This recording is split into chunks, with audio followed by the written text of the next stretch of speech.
Kisha, anak, baka naman huwag ka na lang tumuloy. Napalingon ako kay inay. Nakatayo siya sa may pintuan.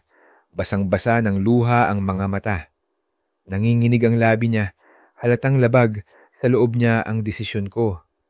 Tumayo ako mula sa papag at dahan-dahang lumapit sa kanya. Mabigat ang bawat hakbang. Nay, tuloy na po to. Hindi ko na po babalikan ang isip ko.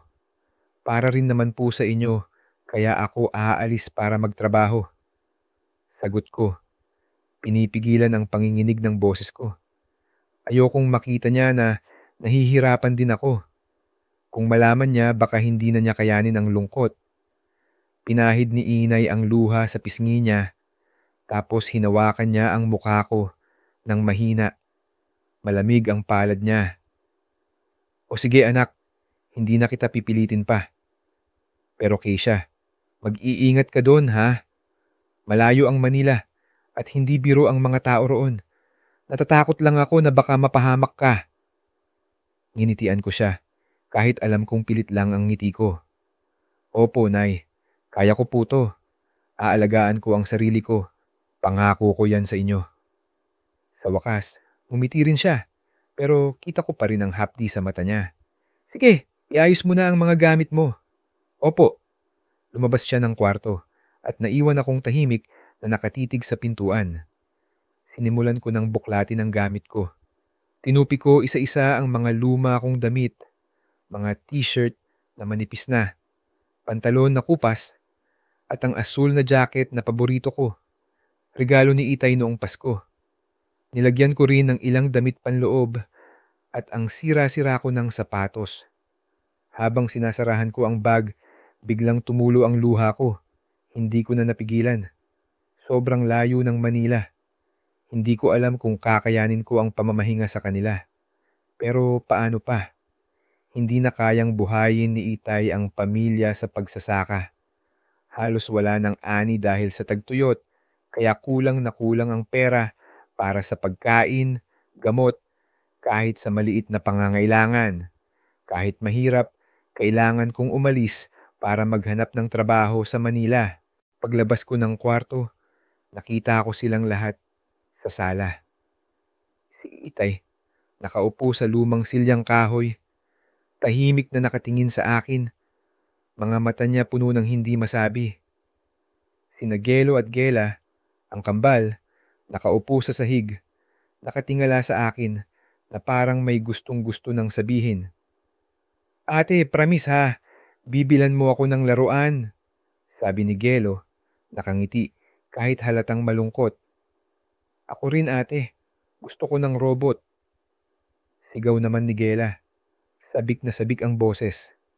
Napangiti ako sa kanila, pero biglang sumingit si inay.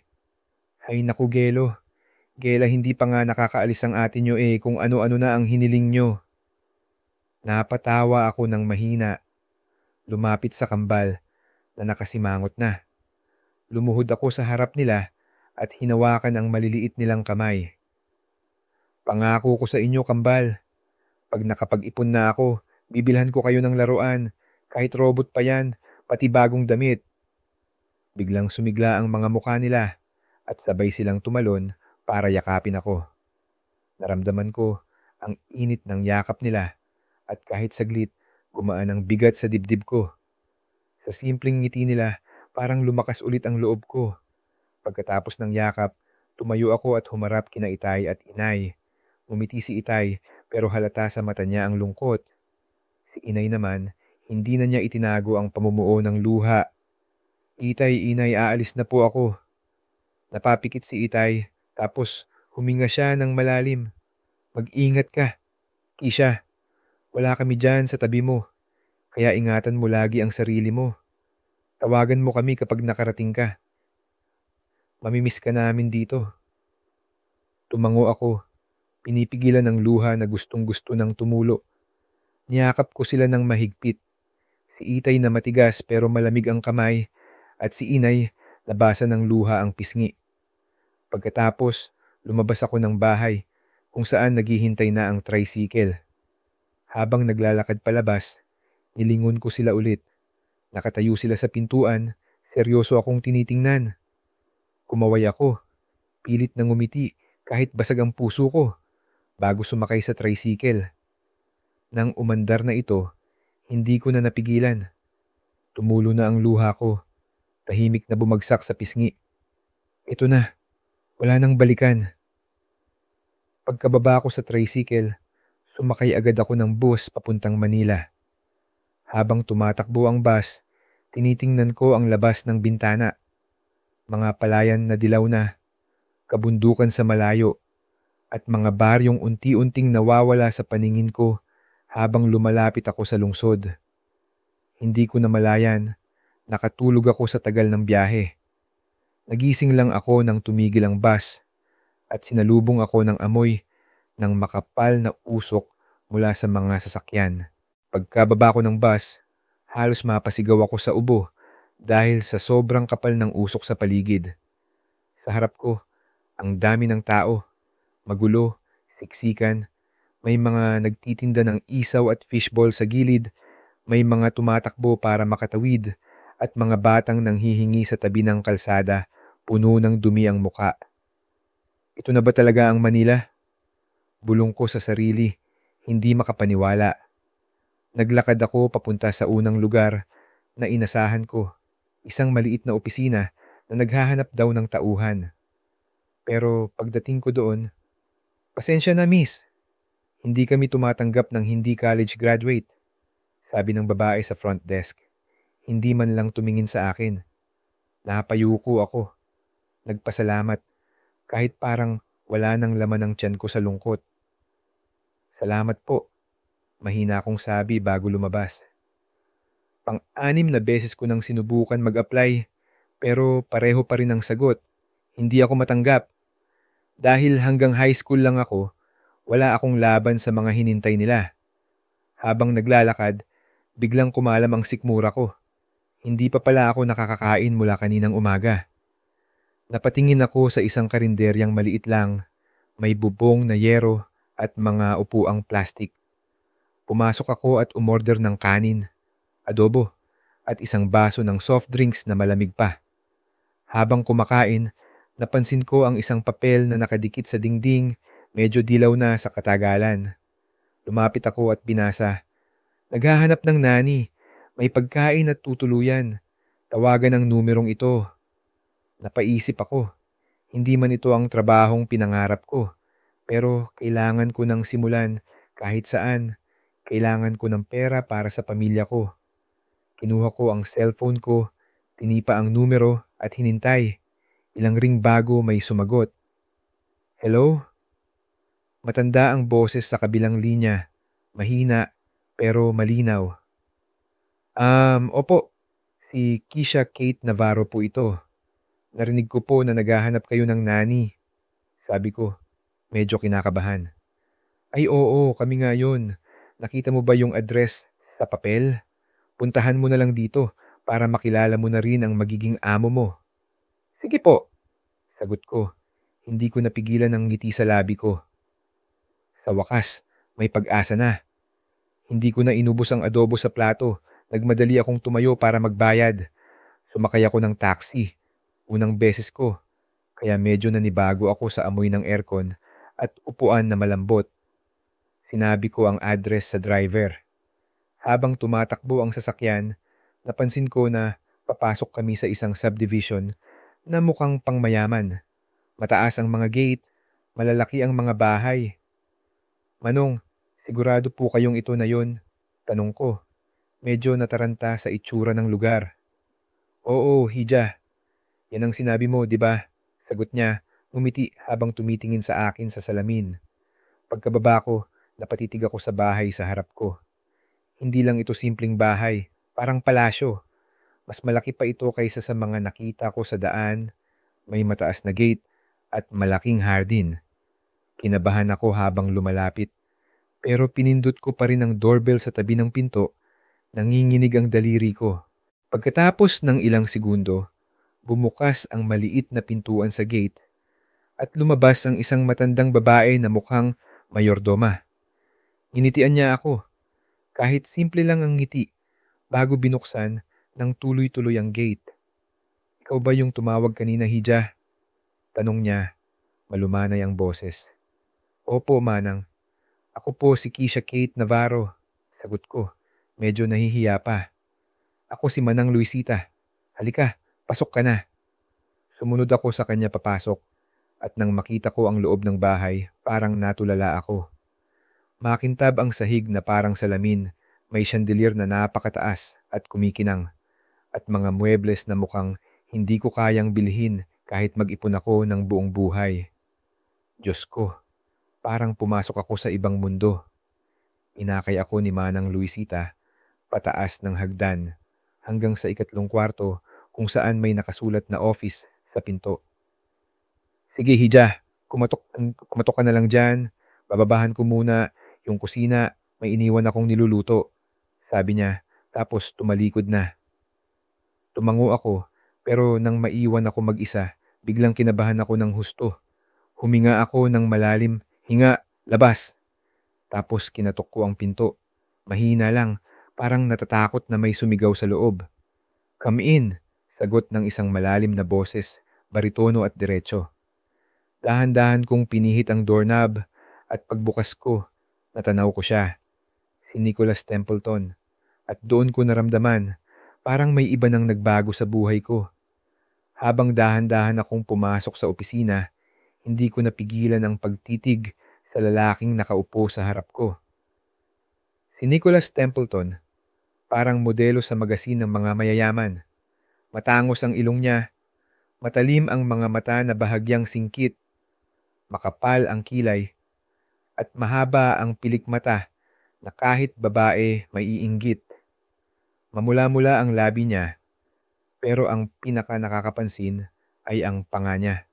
Matigas, matikas, kasama ng tindig niyang puno ng awtoridad. Diyos ko, bakit parang may kuryenteng dumaloy sa akin? Napakagat ako sa labi ko, pero bigla siyang nagsalita. Tapos ka na bang mangarap dyan? Sabi niya, may halong ngisi sa boses habang nakatingin sa akin, diretso sa mata. Nanlaki ang mga mata ko at agad akong napayuko, nataranta.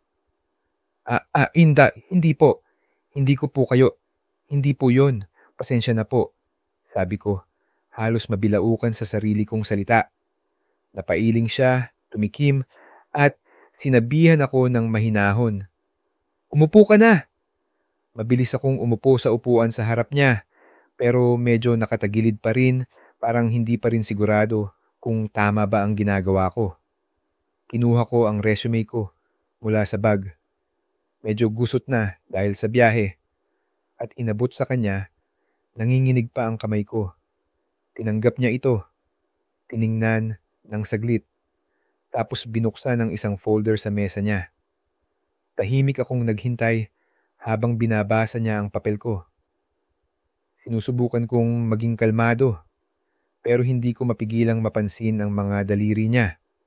Mahaba, malinis, at parang sanay na sanay sa pagpirma ng mga kontrata o kung anong mahahalagang bagay. High school graduate, sabi niya bigla, pumasag sa katahimikan ng kwarto. May karanasan ka bang mag-alaga ng bata? Napalunok ako, pinipigilan ng kaba na nararamdaman ko. Opo sir, may kambal po kaming kapatid sa probinsya. Ako po madalas ang nag-aalaga sa kanila. Tumango siya, seryoso pa rin ang muka. Mabuti, kaya mo bang tiisin ang mga makulit na bata? Napangiti ako ng mahina. Naalala ko sina Gelo at Gela. Opo, sanay na po ako sa makukulit.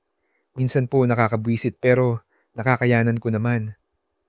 Napansin ko, parang lumambot ng kaunti ang tingin niya. Maganda yan, sabi niya, mahina pero malinaw. Tiningnan ko siya ng diretso at doon ko nakita, may lungkot sa mga mata niya malalim, parang may hinintay siyang hindi na dumating. Natanggap ka na, sabi niya bigla, kaya napakurap ako. Bukas ka na magsisimula, pero bago yon, hintayin natin ang mga anak ko para makilala mo na sila. Halos hindi ako makapaniwala sa bilis ng sinabi niya. Talaga po sir? Tanong ko. Medyo mataas ang boses sa gulat. Oo, Gusto ko rin makita kung paano ka makisalamuha sa kanila, hindi lang basta kung ano ang nasa papel mo. Dito ka na rin matutulog ngayong gabi. Ipapakita ni Manang Luisita ang kwarto mo. Mabilis akong tumango, puno ng pasasalamat. Opo, sir. Salamat po ng marami sa tiwala. Tumayo siya at inabot ang kamay niya para makipagkamay. Tinanggap ko ito, pero nang magdikit ang mga palad namin, parang may kuryenteng dumaloy mula sa kamay ko hanggang dibdib. Ano to? Agad kong binawi ang kamay ko. Nahihiya. Ngumiti siya. Maliit lang, pero kita ko ang amusement sa mata niya. Mabuti. Maligayang pagdating sa bahay ng mga Templeton. Pagkatapos akong ihatid ni Manang Luisita sa kwarto ko, isang simpleng silid para sa bisita, pero malinis at may maliit na bintanang tanaw ang hardin. Humiga muna ako sandali para makapagpahinga. Hindi ko inasahan na ganito kabilis ang mga pangyayari. Kaninang umaga, wala pa akong trabaho. Nag-aalala pa kung paano ko tutulungan ang pamilya ko. Ngayon, heto na. May trabaho na ako. At hindi lang basta trabaho, kundi pag-aalaga ng kambal na anak ni Sir Nicholas. Ilang minuto pa lang akong nakapikit nang marinig ko ang malakas na tunog ng busina mula sa labas. Dumating na sila. Agad akong napabangon. Kinuha ang tsinelas ko at lumabas ng kwarto. Bumaba ako ng hagdan. Medyo natataranta pa at nakita ko ang isang driver na binubuksan na ang pinto ng isang itim na sasakyan, mukhang mamahalin, makintab pa kahit madilim na. At mula doon, bumaba ang dalawang bata. Isang lalaki at isang babae, parehong kulot ang buhok at malaki ang mga mata na parang kayang tumagos sayo. Suot nila ang uniforme ng isang pribadong paaralan. Malinis, planchado, at halatang hindi mura. Pero bago pa ako makalapit, narinig ko ang matinis na boses ng babae. Ayoko ng bagong yaya. Pare-pareho lang sila. Umaalis agad. Walang tumatagal. Napatigil ako, napakurap. Siya yung batang babae. May pulang ribon sa buhok at yakap-yakap ang isang teddy bear na medyo luma na. Halatang iritado siya. Nakasimangot pa. Sumunod ang batang lalaki. Tahimik pero nakataas ang kilay habang nakapamaywang. Tama si ate. Baka isang linggo lang, iiwan mo rin kami, katulad ng iba. Natigilan ako sa sinabi nila. Hindi lang pala sila basta makulit. Mukhang matalino sila. At parang may dahilan kung bakit ganito ang tingin nila sa mga yaya. Humakbang ako palapit. Pero bago pa ako makapagsalita, lumapit si Sir Nicholas mula sa likod ko at tumikhim ng malakas. Scarlett, Sebastian, pakinggan niyo ako. Sabay silang napalingon sa ama nila. Parehong seryoso ang muka. Siya si Keisha Kate Navarro, ang bagong yaya niyo.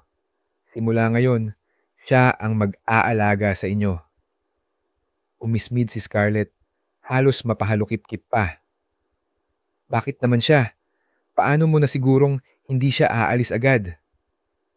Tiningnan ako ni Sir Nicholas. Tahimik, pero parang sinasabi ng mata niya na ako na ang bahala sumagot. Huminga ako ng malalim, pinakalmahan ang sarili ko, bago ngumiti at lumuhod sa harap ng kambal para magkapantay kami ng tingin. Hindi ko pa masasabi kung gaano ako katagal dito, pero isa lang ang sigurado ko. Hindi ko kayo iiwan ng basta-basta, sabi ko. Sinserong tinitigan sila sa mata. Tumingin sila sa akin, parehong tahimik, pero kita ko sa mga mata nila na hindi pa sila kumbinsido. Parang sinusuri pa nila kung totoo ba ang sinasabi ko. Paano mo mapapatunayan yan? Tanong ni Sebastian. Mahina ang boses pero matalim, parang hinahamon ako. Ngumiti pa rin ako kahit medyo kinabahan. Subukan natin, sagot ko, kalmado pero may diin. Nagkatinginan sina Scarlett at Sebastian, parang nag-uusap sila sa isip. Tapos nilingon nila si Sir Nicholas na nakatayo lang sa likod. Mukhang pinipigilan ang ngiti sa labi niya. Bahala ka na sa kanila, Keisha, sabi niya. Tapos tumalikod at naglakad palayo. Parang sinasadya akong iwan sa sitwasyon.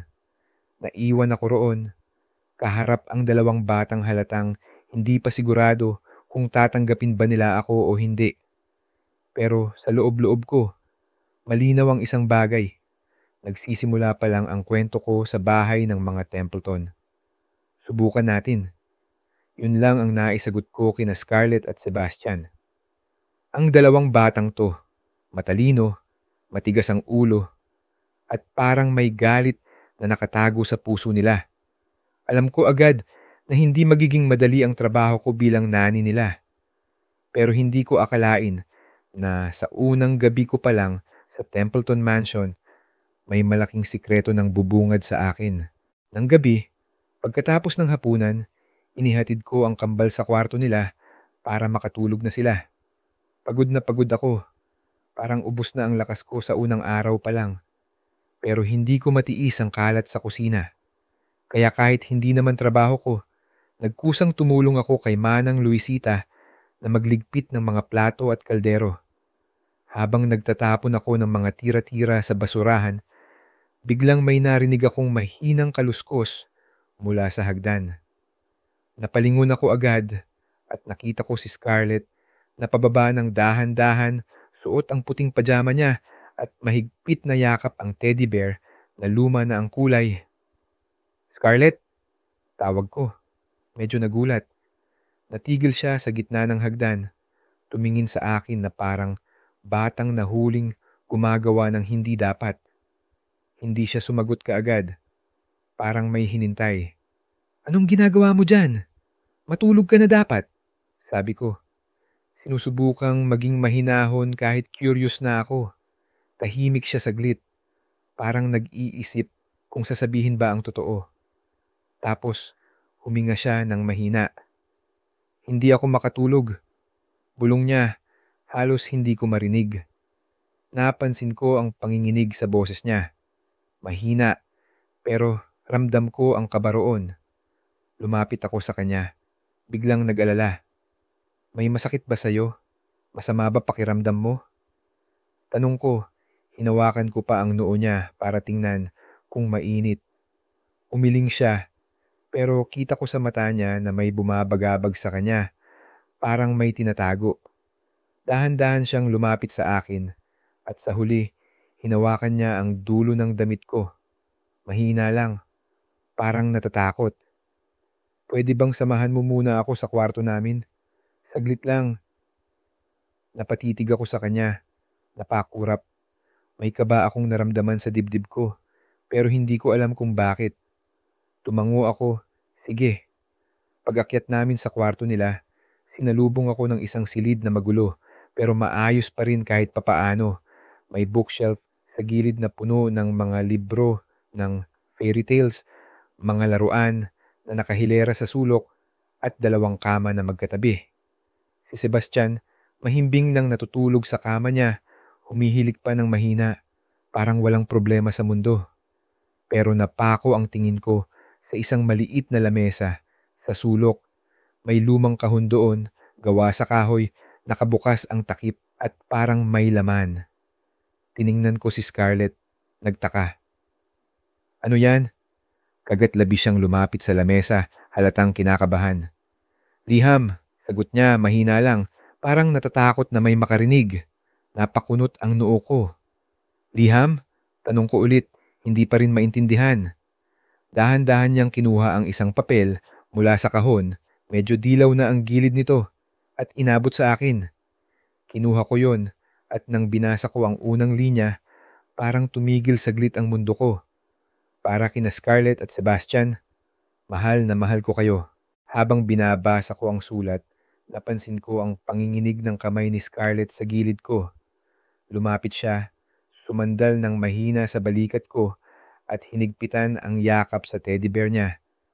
Parang doon siya kumukuha ng lakas. "Anong meron dito sa sulat, Scarlett?" Tanong ko. Mahina ang boses ko pero puno ng pagtataka. Mahinang-mahina ang sagot niya. Halos bulong. "Galing yan kay Mami." Napatingin ako sa kanya. Gulat na gulat. "Mami, akala ko ba Wala na siyang balita sa inyo. Umiling siya, yumuko, at hininaan palalo ang boses. Sabi ni Daddy, iniwan na kami ni Mami. Pero isang gabi, nagising ako. Hindi ko alam kung bakit. Tapos nakita ko tong sulat sa loob ng kahon. Tinago ko lang kasi baka magalit si Daddy kapag nalaman niya. Lalo akong nagtaka. Parang may tumusok sa dibdib ko. Bakit kailangang itago ang sulat na to? Anong tinatago nila?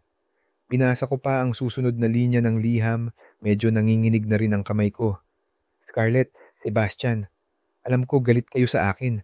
Iniisip nyo na iniwan ko kayo. Pero mga anak, hindi totoo yon. Hindi ko ginusto ang umalis. Mahal na mahal ko kayo, pero may bagay na hindi pa dapat nyo malaman. Darating ang araw, malalaman nyo rin ang katotohanan. Nalito ako. Anong ibig sabihin nito? Anong nangyari sa nanay nila? Nagpatuloy ako sa pagbabasa. Dahan-dahan, parang natatakot sa susunod na sasabihin ng papel. Huwag kayong magtitiwala sa lahat ng tao sa bahay, lalo na kay... At doon, biglang natapos ang sulat. Parang pinunit o nawala ang iba. Halos mabitawan ko ang papel. Napahinga ako ng malalim. Sino? Tanong ko kay Scarlett. Medyo mataas ang boses ko sa gulat. May iba pa bang sulat? Umiling siya. Nakayuko pa rin. Wala na. Yan lang ang nakita. May yan nakita ko. Parang may bumigat sa dibdib ko. Isang pakiramdam na hindi ko maipaliwanag. May sikreto sa mansyon na to. Malalim, madilim, at hindi ko pa alam kung hanggang saan. Pero bago pa ako makapagtanong ulit, biglang may malamig na boses na bumalot sa kwarto. Malalim at nakakakilabot. Anong ginagawa niyo dyan? Napalingon ako ng mabilis at nakita ko si Sir Nicholas, nakatayo sa may pintuan. Suot niya ang puting long sleeves na bukas ang unang 2 butones, mukhang kagigising lang. Magulo pa ang buhok niya, pero matalim ang tingin niya. Parang tumagos sa amin. Napaatras si Scarlett. Biglang hinawakan ang braso ko ng mahigpit. Parang natakot siya bigla. Anong ginagawa niyo dyan? Ulit ni Sir Nicholas. Mas malamig na ang boses niya ngayon. Parang may yelo sa bawat salita. Si Scarlett ang unang sumagot. Nanginginig pa rin ang boses. Mami, si Mami ang sumulat nito. Nanigas ang panga ni Sir Nicholas. Parang hindi siya makapaniwala sa narinig. Ano? Sabi niya, mahina pero matalim. Iniangat ko ang sulat, medyo nanginginig pa rin ang kamay ko. Sir, nakita po ito ni Scarlett. Sabi niya, bigla na lang daw itong lumabas sa kahon nila. Dahan-dahan siyang lumapit, mabigat ang bawat hakbang niya sa sahig. Kinuha niya ang papel mula sa akin at tinitigan ito ng matagal. Habang binabasa niya, kita ko ang pagbabago sa mukha niya. Mula sa malamig na tingin, naging magulo, tapos galit na galit. Parang may pumatay sa loob niya. At bigla na lang, pinunit niya ang sulat.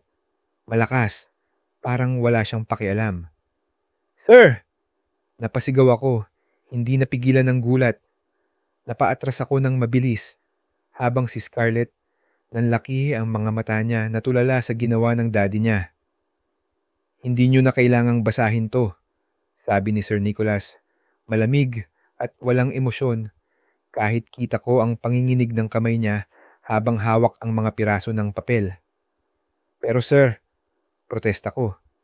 Pero hindi ko natapos ang sasabihin. Huwag mong pakialaman ang mga bagay na wala kang alam, Kisha. Putol niya sa akin, matigas ang boses, parang pader na hindi matitinag. Tapos na to. Naglakad siya palabas ng kwarto, dala ang mga punit na piraso ng sulat. Pero bago tuluyang makalabas, huminto siya sa may pintuan at nilingon ako. Malamig pa rin ang tingin. At isa pa, huwag mong hayaang makisawsaw si Scarlett sa bagay na to. Matagal nang tapos yan. Pagkasabi noon, tuluyan na siyang umalis at naiiwan kaming tahimik na nakatayo. Hindi ko alam kung ano ang mas nakakabigla. Ang sulat na biglang sumulpot mula sa nakaraan o ang galit ni Sir Nicholas na parang hinukay ang isang sugat na hindi pa naghihilom.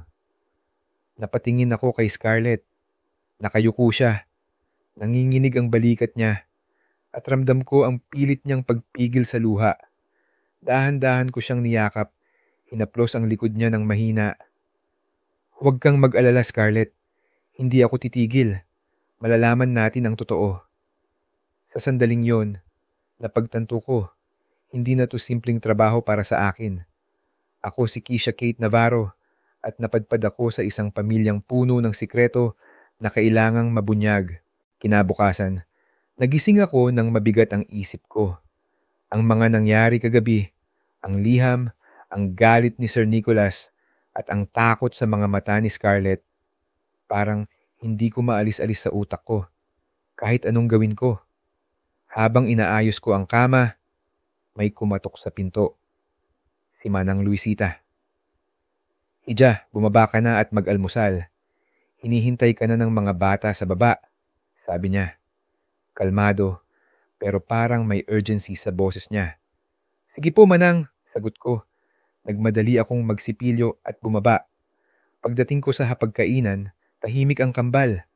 Nakaupo, pero parang wala sila roon. Si Scarlett, halos hindi hinawakan ang pagkain niya, tinitingnan lang ang plato. Si Sebastian naman, nilalaro ang tinapay sa tinidor niya, parang wala sa mood. Napansin ko rin si Sir Nicholas, sa dulo ng mesa, hindi umiimik, nakatingin lang sa kape niya na malamig na. Iba siya ngayon, kaysa kagabi. Kung galit ang nakita ko kahapon, ngayon parang pagod na pagod siya. May dalang bigat na hindi ko maipaliwanag. Umupo ako ng tahimik at sinimulang kumain, pero walang nagsasalita. Ang katahimikan, parang makakapal na ulap sa kwarto. Ilang minuto pa, biglang nagsalita si Sebastian. Nani Keisha, sabi niya. Mahina ang boses, walang tono, parang robot. Napatingin ako sa kanya. Ano yon, Sebastian? Tinitigan niya ako. Seryoso ang mga mata. Aalis ka na rin ba? Katulad ng ibang yaya namin. Natigil ang lahat. Kahit si Sir Nicholas napalingon sa akin, pero blanko pa rin ang mukha niya. Dahan-dahan kong ibinaba ang kutsara ko. Ngumiti kahit medyo kinabahan. Bakit mo naisip yan? Sumabat si Scarlett. Mahina pero may lambing. Kasi lahat ng yaya namin hindi tumatagal ng 1 buwan. Sabi nila, masyado kaming makulit. Sabi naman ng iba, si Daddy ang mahirap pakisamahan. Napangiti ako ng mahina. Nilingon ko si Sir Nicholas na hindi man lang gumalaw sa sinabi ni Scarlett. Well, sabi ko, kalmado ang boses ko kahit may kaba sa dibdib. Hindi ko pa alam kung hanggang kailan ako rito. Pero isa lang ang sigurado ko, hindi ko basta susukuan ang isang bagay na sinimulan ko na. Ayokong umalis nang hindi ko pa napapatunayan ang kaya ko. Nagkatinginan ng kambal. Umiti ng mahina si Scarlett, pero si Sebastian, blanko pa rin, walang reaksyon. Talaga? Tanong ni Scarlett, parang may pag-asa sa boses niya. Tumango ako. Oo naman, kung aalis man ako, gusto ko munang maramdaman niyo kung paano magkaroon ng yayang hindi kayo iiwan ng walang laban. Napangiti ulit si Scarlett, maliit lang, pero si Sebastian, tahimik lang ulit at nagpatuloy sa pagkain, parang walang narinig. Maya-maya, tumayo si Sir Nicholas, biglaan. Keisha, sumama ka sa opisina ko pagkatapos mo rito. Nagkatinginan kami ni Scarlett. Alam ko agad, may kinalaman to sa kagabi. Pagpasok ko sa opisina niya, nakita ko siyang nakatayo malapit sa malaking bintana. Nakatalikod. Hawak ang isang baso ng whiskey kahit umaga pa lang. Ang liwanag mula sa labas, tumatama sa likod niya. Pero parang hindi nito maalis ang dilim sa paligid niya. Maupo ka, sabi niya. Hindi lumilingon, mabigat ang boses. Dahan-dahan akong umupo sa upuan sa harap ng mesa niya. Tahimik ang kwarto. Tanging ang mahinang tiktak ng orasan sa dingding ang naririnig ko. Parang tumitibok kasabay ng puso ko. Ilang sandali pa, nagsalita siya. Nakita mo yung sulat, di ba? Tumango ako, kahit hindi niya nakikita. Opo, sir. Huminga siya ng malalim tapos humarap sa akin. Puno ang mga mata niya ng emosyon, galit, lungkot, at parang may hinintay siyang hindi na darating. Naningkit ang mga mata niya, parang may hinukay sa isip niya. Bigla siyang nawala isang gabi. Halos 7 taon na ang nakaraan. Nanlaki ang mata ko, hindi agad nakasagot. Nawala po. Tumango siya, mabigat ang bawat galaw. Walang bakas, walang anumang palatandaan. Isang umaga, nagising na lang ako. Wala na siya sa tabi ko. Sinuyod ko ang buong mansyon, mula sa attic hanggang sa basement, pero kahit anino niya, wala kaming makita. Tinitigan ko ang mukha niya. Kita ko ang sakit sa bawat linya ng ekspresyon niya. Parang buhay pa rin ang hapdi kahit ilang taon na ang lumipas. Wala po ba kayong ideya kung saan siya posibleng pumunta? Tanong ko, mahina, halos natatakot sa sagot. Wala, sabi niya, diretso pero may lumbay. At ang mas masakit, bago siya nawala, mga ilang buwan bago yon, may mga kakaibang nangyayari rito. Naririnig ko minsan ang mga bulungan sa gabi. Hindi ko alam kung guni-guni ko lang. May mga gamit na biglang nawawala, mga maliliit na bagay, pero mahalaga. At ang pinaka nakakakilabot, may mga liham na natatagpuan ko sa mga lugar na hindi ko maintindihan kung paano napunta roon. Napalunok ako. Ramdam ko ang bigat ng sinasabi niya.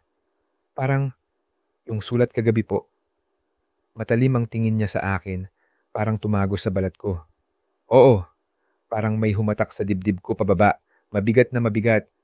Yung liham kagabi, galing yon kay Cassandra. Dugtong niya, mahina ang boses. Parang hindi siya sigurado kung dapat bang sabihin yon. Pero hindi ko maintindihan kung paano yon napunta sa kwarto ng kambal. Hindi ko alam kung may gumagawa nito para guluhin kami or kung may bumabalik talaga mula sa nakaraan. Natigilan ako. Puno ng tanong ang isip ko. Pero wala akong masabi. Parang barado ang lalamunan ko. Sir, posible po kayang buhay pa si Ma'am Cassandra? Tanong ko. Halos bulong. Natatakot sa kung anumang maririnig ko. Hindi siya sumagot agad. Tinitigan niya lang ang baso ng whiskey sa kamay niya. Parang dun niya hinintay ang sagot. Kung buhay siya, sabi niya sa wakas, puno ng hinanakit ang boses. Bakit hindi siya bumalik sa amin? Napatitig ako sa kanya, hindi makapagsalita. Kung ano man ang nangyari sa asawa niya, isang bagay lang ang malinaw. Hindi pa tapos ang kwentong to. Sir, kung gusto niyo pong malaman ang totoo, baka kailangan nating alamin kung sino ang naglagay ng sulat sa kwarto nila Scarlett at Sebastian. Sabi ko, mahina pero may diin. Parang gusto ko siyang kumbinsihin. Tinitigan niya ako ng matagal. Malamig pa rin ang mga mata. Bago uminom ulit ng whiskey, isang lagok, mabilis. Tutulungan mo ba ako? Tanong niya. Diretso, walang paligoy-ligoy. Hindi ko alam kung bakit, pero hindi ako nagdalawang isip. Opo sir, gusto ko pong malaman ang katotohanan para sa kambal, para matulungan sila. Ilang sandali, nakita ko ang unti-unting paglitaw ng ngiti sa labi niya. Maliit lang, pero parang may nagbago sa tingin niya sa akin. Kisha, sabi niya, mahina pero may timbang. Mukhang hindi ka nga basta nani. At doon ko naramdaman, hindi na to simpleng trabaho ng pag-aalaga sa kambal. Naging misyon ko na rin ang malaman ang sikreto sa likod ng Templeton Mansion. Simula ng gabing yon, hindi na ako matahimik. May misteryo sa loob ng mansyong to at hindi lang simpleng pagkawala ang nangyari kay Cassandra. Malakas ang kutob ko, may nagtatago ng katotohanan at malapit lang yon sa amin. Matapos ang usapan namin ni Sir Nicholas, sinubukan ko nang bumalik sa dati kong gawain bilang nani. Inaasikaso ang kambal, tinutulungan sila sa homework, hinahanda ang hapunan. Pero kahit anong gawin ko, ramdam ko ang kakaibang pakiramdam sa paligid. Parang may mga mata na laging nakabantay sa bawat galaw namin.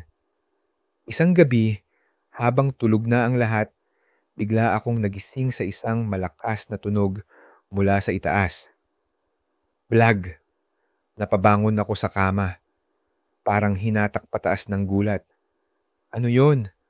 Bumilis ang tibok ng puso ko, parang tatakas sa dibdib ko. Lumingon-lingon ako sa kwarto ko. Madilim, maliban sa liwanag ng buwan na sumisilip sa bintana. Pilit na kinikilasan kung may ibang maririnig pa. Ilang segundo akong natigil hanggang sa narinig ko ulit. Mahina, pero malinaw na kaluskos mula sa ikalawang palapag. Napalunok ako. Ramdam ko ang lamig sa likod ko. Hindi ko alam kung matatakot ba ako o lalo lang akong kakabahan.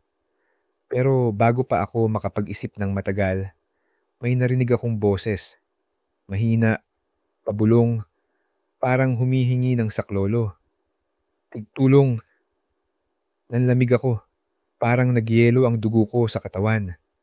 Galing yon sa dulo ng pasilyo. Sa lumang bodega na hindi ko pa napupuntahan kahit ilang beses ko nang napadaanan. Lalo pang bumilis ang pintig ng puso ko. Parang tumitibok sa tenga ko. Sinubukan kong pakikalmahan ang sarili ko. Baka katulong lang to. Baka panaginip lang. Baka guni-guni ko lang. Pero hindi. Totoong-totoo ang narinig ko. Dahan-dahan akong tumayo. Tinapakan ang malamig na sahig na parang nagyayelo sa paa ko at lumabas ng kwarto. Habang naglalakad ako sa pasilyo, madilim ang paligid, maliban sa mga anino ng chandelier sa baba na gumagalaw sa dingding.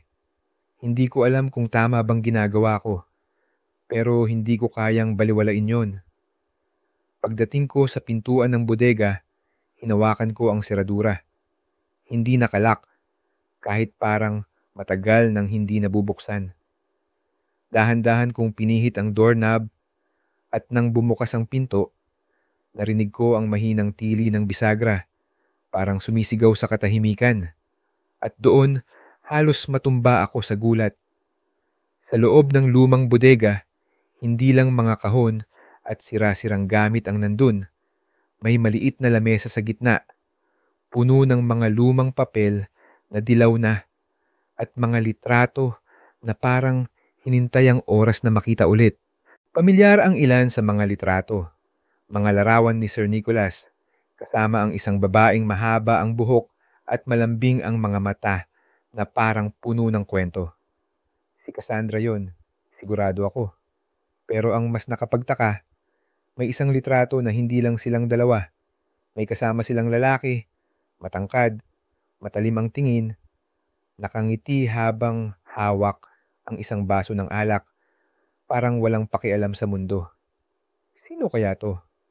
Napansin ko rin ang isang maliit na kahon sa sulok ng lamesa, gawa sa kahoy, mukhang matagal nang hindi nahawakan. Dahan-dahan ko itong binuksan at doon, natanaw ko ang isang sulat, katulad ng kay Scarlett.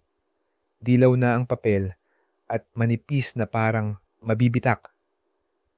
Kinuha ko yon at nang binasa ko ang unang linya, parang hinintakutan ako. Nicholas, kung nababasa mo to, ibig sabihin wala na ako. Napalunok ako. Ramdam ko ang lamig na umakyat sa leeg ko. Hindi ko alam kung kailan mo mahahanap ang sulat na to. Basa ko pa, mahina, parang natatakot na may makarinig. Pero may gusto akong sabihin sa'yo. Hindi ko ginusto ang mawala. Hindi ako umalis ng kusa. May tao dyan sa paligid mo. Isang hinayaan mong mapalapit, pero siya ang dahilan kung bakit nawala ako. Tumindig ang balahibo ko. Parang may humaplos ng yelo sa likod ko. Anong ibig sabihin nito? Sinong tinutukoy niya? Nagpatuloy ako sa pagbabasa. Kahit pakiramdam ko, bawat salita ay parang bomba. Huwag mong ipakita to kahit kanino. Kung natagpuan mo na to, alamin mo ang katotohanan. Bago pa mahuli ang lahat. Nanlambot ang tuhod ko. Parang hindi ko na kayang tumayo ng matagal. Hindi ako makapaniwala. May traidor sa loob ng bahay na to. At siya ang may kagagawa ng lahat. kay Cassandra. Pero bago ko pa maibalik ang sulat sa kahon, biglang may malakas na kaluskos sa likod ko. Parang may bumagsak na mabigat. Anong ginagawa mo rito? Napalingon ako ng mabilis at doon ko siya nakita. Si Sir Nicholas, nakatayo sa may pinto. Ang mga mata niya puno ng galit, takot at gulat, parang hindi siya makapaniwala sa nakita. Natigilan ako, hindi makagalaw, hindi rin makapagsalita. Paano ko ipapaliwanag to? Bigla siyang lumapit, hinawakan ang braso ko ng mahigpit. Hindi masakit, pero ramdam ko ang tensyon sa kamay niya. Paano mo to natagpuan? Sigaw niya, halos bumaba ang boses sa sobrang emosyon. Sir, sabi ko, nanginginig ang boses ko. May narinig po akong ingay, tapos may humihingi ng tulong. Lumingon siya sa paligid, sa mga nagkalat na papel, sa mga litratong natapon sa sahig, at sa sulat na hawak ko pa rin. Biglang natigil ang galit sa mukha niya, napalitan ng lungkot. Parang may naalala siyang matagal nang ibinaon. Parang ngayon lang niya napagtanto na may mas malaking kwento sa likod ng lahat. Kami lang ang may susi sa kwartong to. Bulong ni Sir Nicholas. Parang hindi makapaniwala sa sarili niya. Kung ganun, may ibang nakakapasok dito nang hindi ko alam. Tahimik akong tumango, ramdam ko ang bigat ng sinabi niya. Tiningnan niya ang papel sa kamay ko. Matalim pa rin ang tingin. Saan mo nakuha yan? Dahan-dahan kong inabot sa kanya ang sulat, kahit parang ayaw ko pa rin bitawan. Kinuha niya yon, nanginginig ang kamay niya. Mahina lang, pero kita ko. Binasa niya ito ng dahan-dahan, bawat linya parang hinuhukay ang isang bagay na matagal niyang inilibing. Unti-unting nagbago ang mukha niya, mula sa galit na nakita ko kanina, napalitan ng lungkot, tapos sakit, parang biglang nawala ang lahat ng lakas niya. Napaupo siya sa isang lumang upuan sa sulok, puno ng alikabok at napayuko. Hindi ko alam na may ganito siyang iniwan. Sabi niya, mahina, parang nagsasalita sa sarili. Umupo rin ako sa harap niya, sa isang silyang mukhang hindi na ginagamit, tahimik lang. Sir, may gustong itago to sa inyo, sabi ko, mahina pero malinaw. Hinigpitan niya ang hawak sa papel, parang ayaw niyang pakawalan, at tumingin sa akin. Kailangan kong malaman kung sino. Ilang sandali pa, tumayo siya, mabigat pa rin ang galaw, at tinitigan ako ng diretso. Kisha, tutulungan mo ba akong hanapin ang katotohanan? Hindi ko alam kung bakit, pero sa loob ko, parang wala nang ibang sagot, kundi oo. Opo, Sir Nicholas. Hahanapin natin yung totoo. Sagot ko, matatag ang boses kahit kinakabahan pa rin. Kinabukasan, iba na ang pakikitungo ni Sir Nicholas sa akin.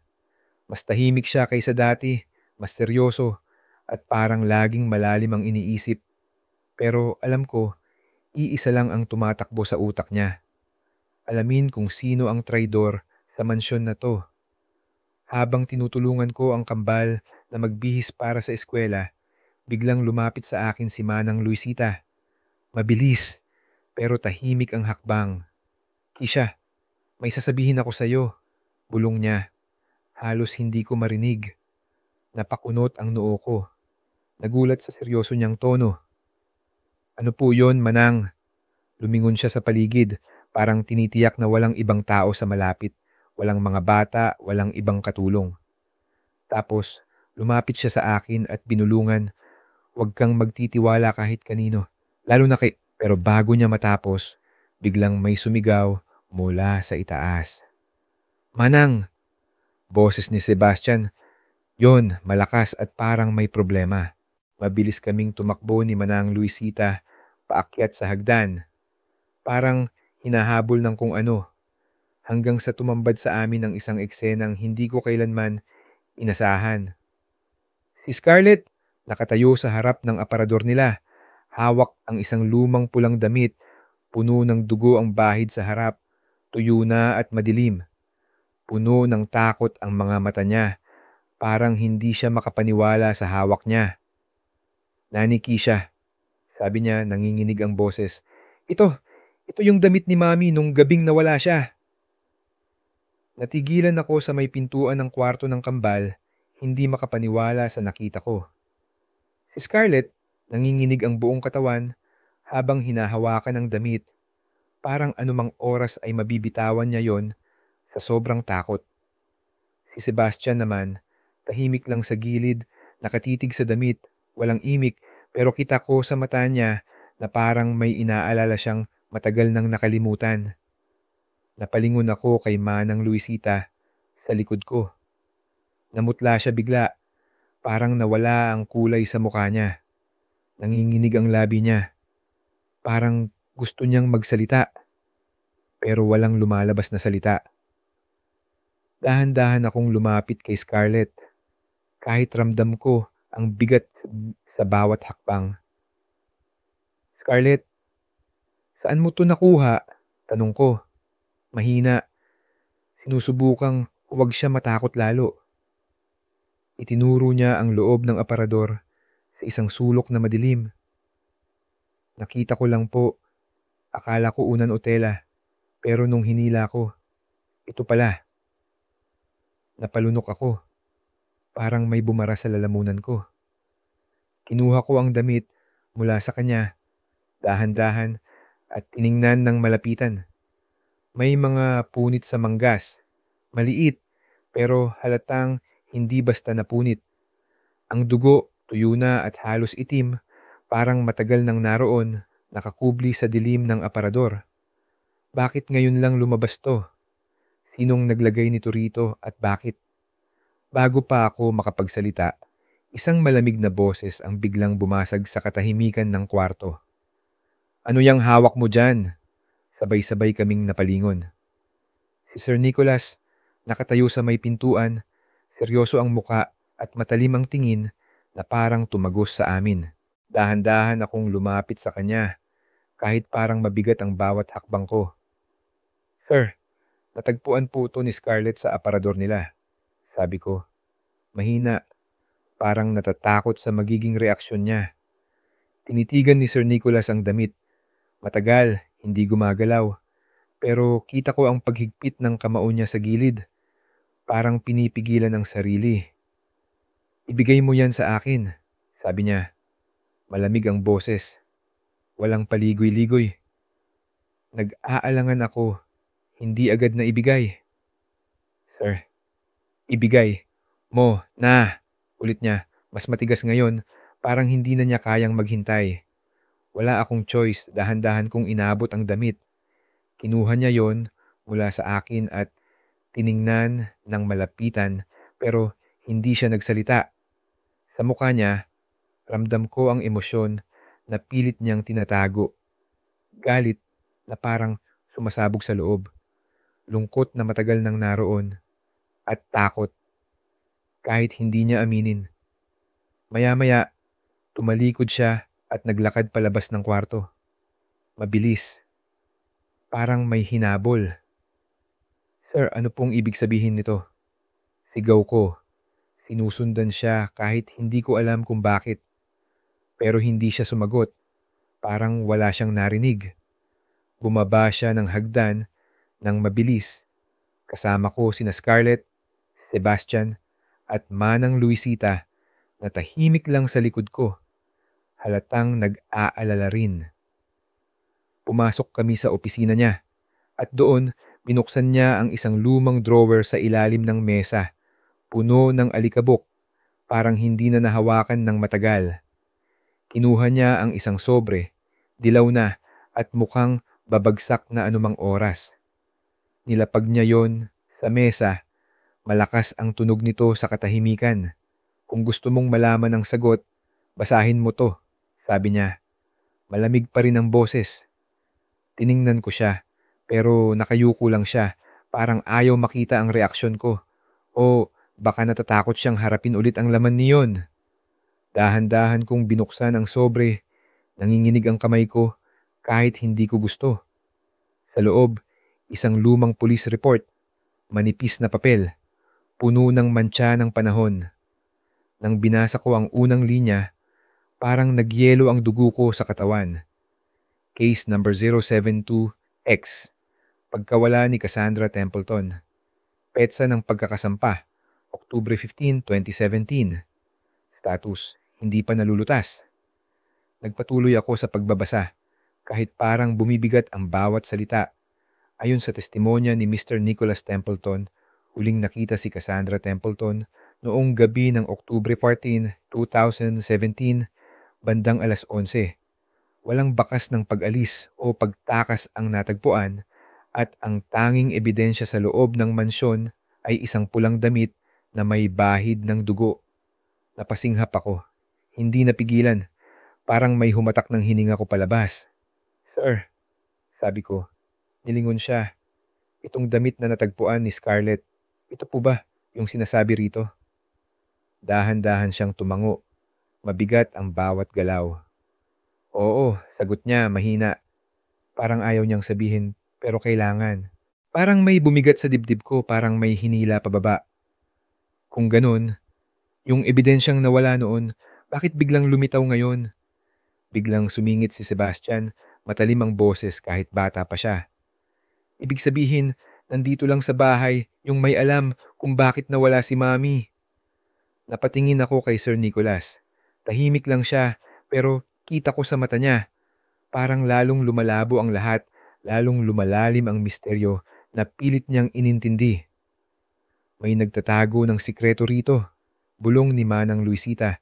Mahina, pero parang may bigat ang bawat salita. Sabay-sabay kaming napalingon sa kanya, parang natigilan ang oras. Nag-aalangan siyang luminga sa paligid, parang tinitimbang kung may makakarinig ba sa amin. Sa huli, tumitig siya kay Sir Nicholas, seryoso ang mga mata. "Manang," tanong ni Sir Nicholas, mahina pero may diin, "may alam ka ba?" Tiningnan ko ang matanda. Kita ko sa mukha niya ang pag-aalangan. Parang may gustong sabihin pero natatakot. Pero pagkatapos ng isang malalim na buntong hininga, tumingin siya sa amin, parang handa nang harapin ang lahat. "Isang gabi, mga 3 linggo bago nawala si Ma'am Cassandra, narinig ko silang nagsisigawan sa opisina mo, sir." Sabi niya, mahina, parang inaalala pa rin ang bawat detalye. Napakurap ako. Hindi agad naintindihan. "Nagsisigawan po." Tumango si Manang. Dahan-dahan, parang binabalikan ng isang bangungot. Hindi ko sigurado kung sinong kasama ni Ma'am Cassandra, pero malinaw na malinaw sa akin ang galit niya. Paulit-ulit niyang sinabi, "Hindi ko na kaya rito. Delikado." Tapos may sumagot. Malalim ang boses, lalaki, pero hindi ko na naintindihan ang iba. Masyadong magulo. Biglang dumilim ang mukha ni Sir Nicholas. Parang may tumama sa kanya. "Bakit hindi mo sinabi ito noon?" Tanong niya. Halos hindi makapaniwala. May galit sa boses niya, pero pilit na kinakalmahan. Napayuko si Manang. Halatang nahihiya. "Wala po akong pruweba, sir. At natakot ako noon." Nanlaki ang mata ko. Ramdam ko ang biglang lamig sa paligid. "Natakot po saan, Manang?" Tahimik siya saglit. Parang hinintay ang tamang oras. Tapos, bumulong siya, mahina pero sapat para tumindig ang balahibo ko. Kasi hindi lang si Ma'am Cassandra ang nawala sa mansyon na to. Katahimikan. Parang nawala ang hangin sa kwarto. Lahat kami, natigilan, parang mga estatwa sa kinatatayuan namin. Si Sir Nicholas, halata ang gulat sa mukha niya, nanigas ang panga. "Anong ibig mong sabihin?" Tanong niya, mabigat ang boses, parang natatakot sa sagot. Tumango si Manang Luisita. Parang ngayon lang siya nakahanap ng tapang na matagal niyang itinago. "Matagal ko nang gustong sabihin to, pero hindi ko kinaya noon. Natakot ako sa kung anong maaaring mangyari. Matagal ko nang gustong sabihin to, pero natakot ako noon. Wala akong lakas ng loob," sabi ni Manang Luisita. Mahina ang boses, parang nahihirapan pa ring buksan ang nakaraan. Tumingin siya sa akin, seryoso ang mga mata. "Kisha, hindi lang si Cassandra Templeton ang biglang nawala sa mansyon na to ng walang bakas. Bago siya, May isa pang yaya na nawala. 3 buwan bago si Ma'am Cassandra. Parang nagyelo ang dugo ko sa katawan, ramdam ko ang lamig na umakyat sa likod ko. Sino po? Tanong ko. Halos bulong na lang. Nag-aalangan siyang sumagot, parang hinintay ang tamang oras. Pero sa huli, huminga siya ng malalim at sinabi, si Yaya Lourdes. Halos tumigil ang tibok ng puso ko, parang may humawak sa dibdib ko ng mahigpit. Ano pong nangyari sa kanya? Umiling si Manang, dahan-dahan, parang ayaw niyang alalahanin. Hindi namin alam. Isang gabi, bigla na lang siyang wala. Parang nilamon ng dilim. Hinanap siya ni Sir Nicholas noon. Sinuyod ang buong lugar. Pero wala kaming nahanap. Kahit bakas kung saan siya nagpunta. Napatingin ako kay Sir Nicholas. Kita ko sa mukha niya ang hapdi ng alaala. Parang hinukay ulit ang isang sugat na akala niya'y natakpan na ng panahon. At ngayon, dugtong ni Manang Luisita, mahina pa rin ang boses pero puno ng takot. Natatakot akong may susunod pa. Baka hindi pa tapos ang lahat. Biglang bumukas ang ilaw sa hallway, maliwanag na maliwanag. Parang may nagtanggal ng takip sa dilim. Sabay-sabay kaming napalingon, natigilan sa gulat. May anino sa dulo ng pasilyo. Mabilis ang galaw. Parang multo na hindi mo masigurong totoong tao ba o hindi. Napahawak si Scarlett sa braso ko. Mahigpit, parang natakot siya bigla. Naniki siya. Bulong niya. Nanginginig ang boses.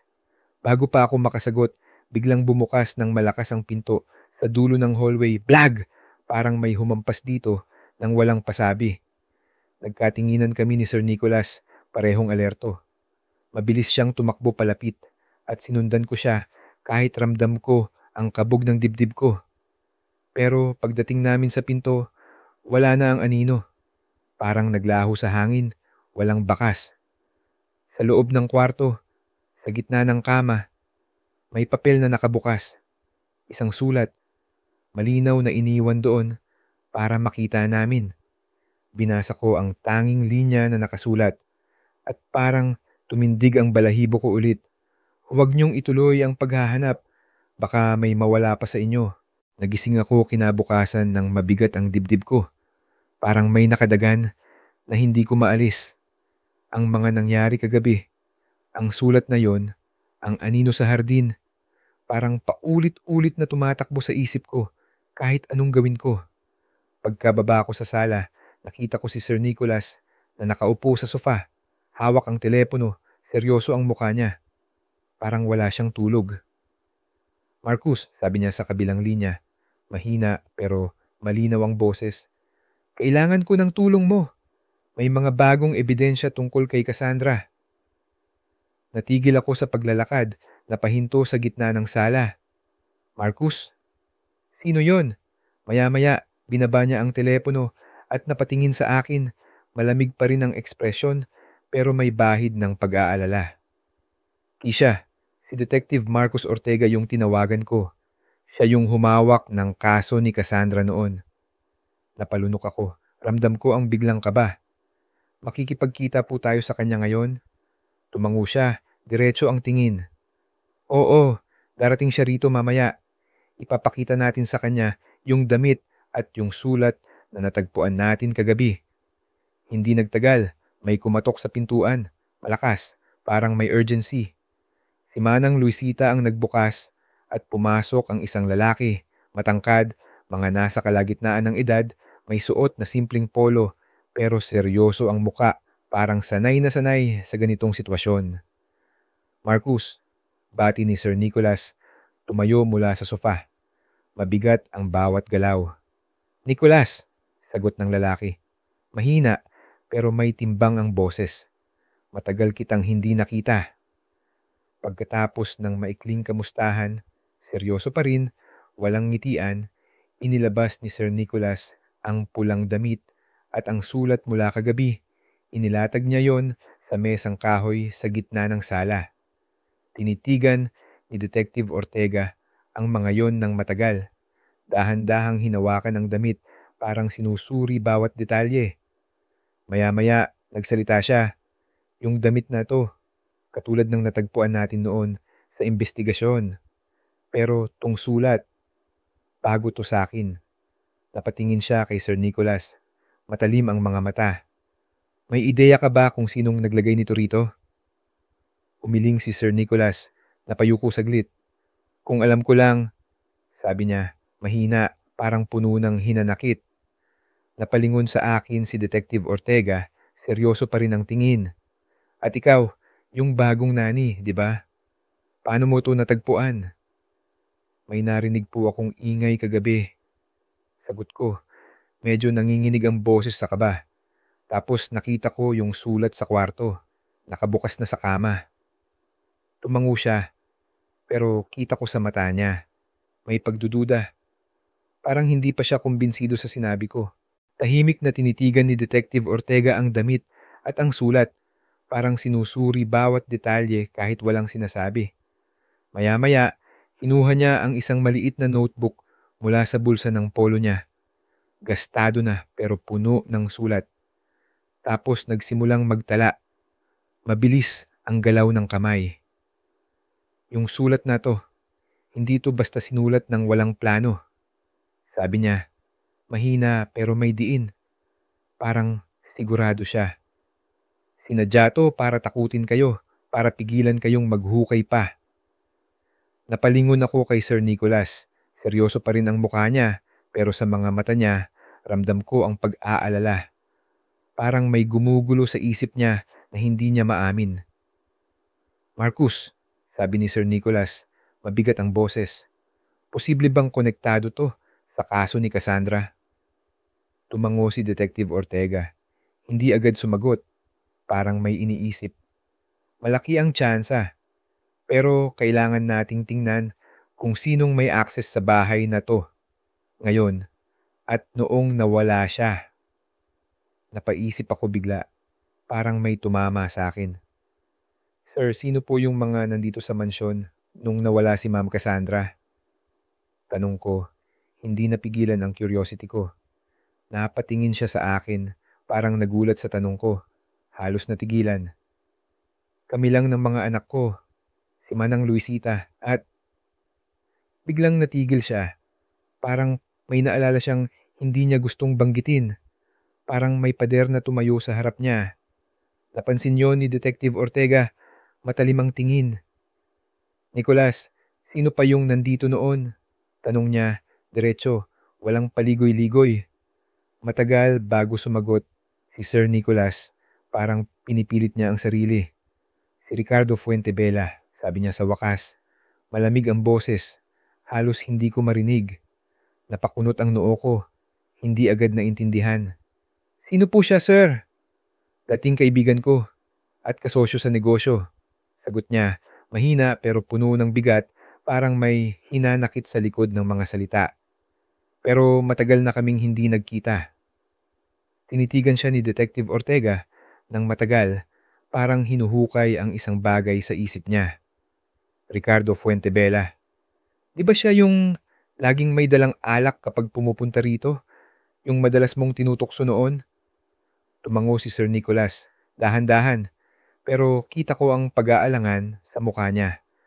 Parang may gusto siyang itago, pero hindi na kaya. Kailangan nating kausapin siya, sabi ni Detective Ortega. Matigas ang tono. Kung may alam siya tungkol dito, kailangan nating malaman. Ngayon na. Kinabukasan, maaga kaming umalis ni Sir Nicholas kasama si Detective Ortega, parang hinahabol ng oras. Sumakay kami sa kotse niya. Madilim ang loob, amoy leather at bahagyang alikabok. Saan po tayo pupunta? Tanong ko habang nasa daan. Hindi mapakali sa upuan ko. Kina Ricardo Fuentebela, sagot ni Sir Nicholas. Malamig ang boses, mga mata nakatutok sa daan. Parang wala siyang ibang iniisip kundi ang makarating doon. Si Detective Ortega, tahimik lang sa likod. Pero sa salamin sa gilid, kita ko ang matalim niyang tingin. Parang sinusuri niya bawat galaw ni Sir Nicholas. Bawat ekspresyon. Matapos ang mahabang biyahe, tahimik, maliban sa ugong ng makina. Huminto kami sa harap ng isang malaking bahay. Hindi kasing laki ng Templeton Mansion, pero halatang may pera ang nakatira rito. Malinis ang pintura, may mga halaman sa labas na maayos na maayos. Si Detective Ortega ang kumatok sa pintuan. Malakas, parang sanay na sanay. Pagkalipas ng ilang segundo, bumukas yon at tumambad sa amin ang isang lalaki. Matangkad, puti na ang buhok, pero matalim pa rin ang mga mata, parang kayang tumagos sa'yo. Nicholas, sabi niya, halatang nagulat na paatras ng bahagya. Anong ginagawa mo rito? Ricardo, sagot ni Sir Nicholas, seryoso at diretso ang tono. Walang ngiti. Kailangan natin mag-usap. Pinatuloy kami ni Ricardo sa sala niya. Maluwang, puno ng mamahaling muebles, pero may amoy ng lumang alak sa hangin. Umupo ako sa gilid, tahimik, habang sina Sir Nicholas at Detective Ortega ang nanguna sa usapan. Ricardo, natagpuan namin yung damit ni Cassandra at may sulat, sabi ni Sir Nicholas. Mabigat ang bawat salita. Parang hinuhukay niya ulit ang nakaraan. Napatingin si Ricardo sa kanya, pero hindi siya agad sumagot. Parang nag-iisip muna. At bakit mo ko pinupuntahan tungkol dyan? Tanong niya. Mahina pero may bahid ng depensa sa tono. Kasi ikaw yung huling kasama niya bago siya nawala, sabi ni Detective Ortega. Diretso, walang paligoy-ligoy, parang hinampas niya ang mesa kahit hindi. Napailing si Ricardo. Napahinga ng malalim. Hindi ko alam yung sinasabi mo. Matagal ko nang hindi nakita si Cassandra, sagot niya. Pero parang may kakaiba sa paraan ng pagsabi niya. Parang masyadong kalmado. Habang nagsasalita siya, napansin ko ang isang maliit na kahon sa ilalim ng mesang kape. Gawa sa kahoy, pareho ng itsura sa natagpuan ko sa bodega ng Templeton Mansion. Medyo natatakpan ng alikabok, pero pamilyar na pamilyar. Sir Nicholas, bulong ko. Mahina, itinuro ko yon ng dahan-dahan, natatakot na baka marinig ni Ricardo. Napatingin siya roon at biglang nagdilim ang muka niya. Parang may switch na bumukas sa loob niya, galit at gulat na magkahalo. Anong ginagawa ng kahon na yan dito? Tanong ni Sir Nicholas. Matalim ang boses, parang hinuhukay niya ang sagot mula kay Ricardo. Mga mata nakatutok sa kanya ng diretso. Napatingin si Ricardo sa kahon sa ilalim ng mesa at biglang nagbago ang muka niya. Parang may kaba na sumulpot. Napalitan ang kalmado niyang itsura. Hindi ko alam kung paano napunta yan dito, sabi niya. Pero parang nagmamadali ang tono. Halatang hindi sigurado ang sagot. Hindi kumbinsido si Detective Ortega. Naningkit ang mga mata niya. Ricardo, hindi kami naniniwala sa ganong kwento. Alam mo kung anong nangyari kay Cassandra at may kinalaman niyang kahon sa kanya. Sabi niya, mahina pero matigas. Parang hinahamon siya. Napailing si Ricardo. Napahinga ng malalim. Parang naiinis. Wala akong alam. Ilang beses ko bang sasabihin, matagal ko nang hindi nakita si Cassandra. Kung ganon, sabi ni Sir Nicholas, malamig pero may galit na bumubuwal sa boses. Bakit may kahon kang ganyan dito, pareho ng nasa mansyon ko? At bakit parang nataranta ka bigla ngayon? Natigil si Ricardo. Parang natigilan sa tanong. Walang agad na sagot, napatitig lang siya kay Sir Nicholas. Maya-maya tumayo siya, mabigat ang mga hakbang at naglakad papunta sa isang cabinet sa sulok ng sala. Madilim ang kulay, puno ng alikabok. Binuksan niya yon at kinuha ang isang lumang libro. Itim ang takip, manipis pero mukhang puno ng bigat. Tapos inilapag niya sa mesa ng malakas. Kung gusto niyo ng sagot, eto na, sabi niya. Malamig ang boses pero parang may hinanakit sa likod ng salita. Napatingin ako sa libro, hindi agad naintindihan. Ano po yan? Tanong ko. Mahina, parang natatakot sa sagot. Ang Black Book, Sagot ni Detective Ortega. Seryoso ang tono. Parang may alam siyang hindi pa namin naiintindihan. Talaan to ng mga lihim na transaksyon, kasalanan, at dumi ng mga mayayaman sa lungsod na to. Napalunok ako. Ramdam ko ang biglang lamig sa lalamunan ko. At bakit hawak mo yan, Ricardo? Tanong ni Sir Nicholas. Halos hindi na napigilan ang galit na pakuyom ang kamao niya sa gilid ng mesa. Tinitigan siya ni Ricardo ng matagal, parang hinintay ang tamang sandali. Kasi si Cassandra yung unang nakatuklas nito. Sabi niya sa wakas, mahina pero malinaw. At gusto niyang ilabas to sa publiko, lahat ng nakasulat dito. Napatingin kami kay Sir Nicholas. Halata sa mukha niya ang gulat, parang hinampas siya ng katotohanan. Tapos napalitan ng lungkot, parang biglang nawala ang lupa sa ilalim niya. Hindi mo sinabi sa akin yan. Sabi niya, mahina. Parang hindi makapaniwala. Puno ng sakit ang boses. Napailing si Ricardo. Napayuko saglit. Kasi alam ko, kapag sinabi ko, hindi mo na ko kakausapin. O baka mas malala pa ang gawin mo. Tahimik kaming bumalik sa Templeton Mansion kasama si Detective Ortega. Dala ang black book na nakuha kay Ricardo. Walang nagsasalita sa biyahe. Parang lahat kami may iniisip na hindi masabi. At ramdam ko ang bigat ng libro sa kamay ko kahit nasa bag lang yon. Pagdating sa opisina ni Sir Nicholas, inilatag niya ang libro sa mesa. Malakas ang tunog nito sa katahimikan. Parang may sariling timbang na hindi maipaliwanag. Kung gusto nating malaman ang katotohanan, kailangan nating buksan to, sabi niya. Malamig ang boses pero may bahid ng kaba. Parang natatakot siya sa kung anong makikita namin. Dahan-dahan kong binuksan ang unang pahina. Nanginginig ang kamay ko kahit ayaw ko aminin. Puno ng mga pangalan, ang bawat linya, mga numero, petsa at detalye ng transaksyon. Mga bagay na hindi ko agad naintindihan pero ramdam ko ang laki ng itinatago nito. Habang binabasa ko, paulit-ulit na lumalabas ang isang pangalan, Don Rafael Montenegro. Sir Nicholas, sabi ko, napatingin sa kanya. Sino po si Don Rafael Montenegro? Napatitig siya sa akin at biglang nagdilim ang mukha niya. Parang may naalala siyang matagal ng inilibing. Isang malaking tao sa negosyo at isang taong hindi mo gugustuhing kalabanin. Sagot niya. Mahina pero puno ng bigat. Parang may takot sa likod ng salita. Napatingin si Detective Ortega sa libro. Hinawakan ang isang pahina. At napailing siya ng mahina.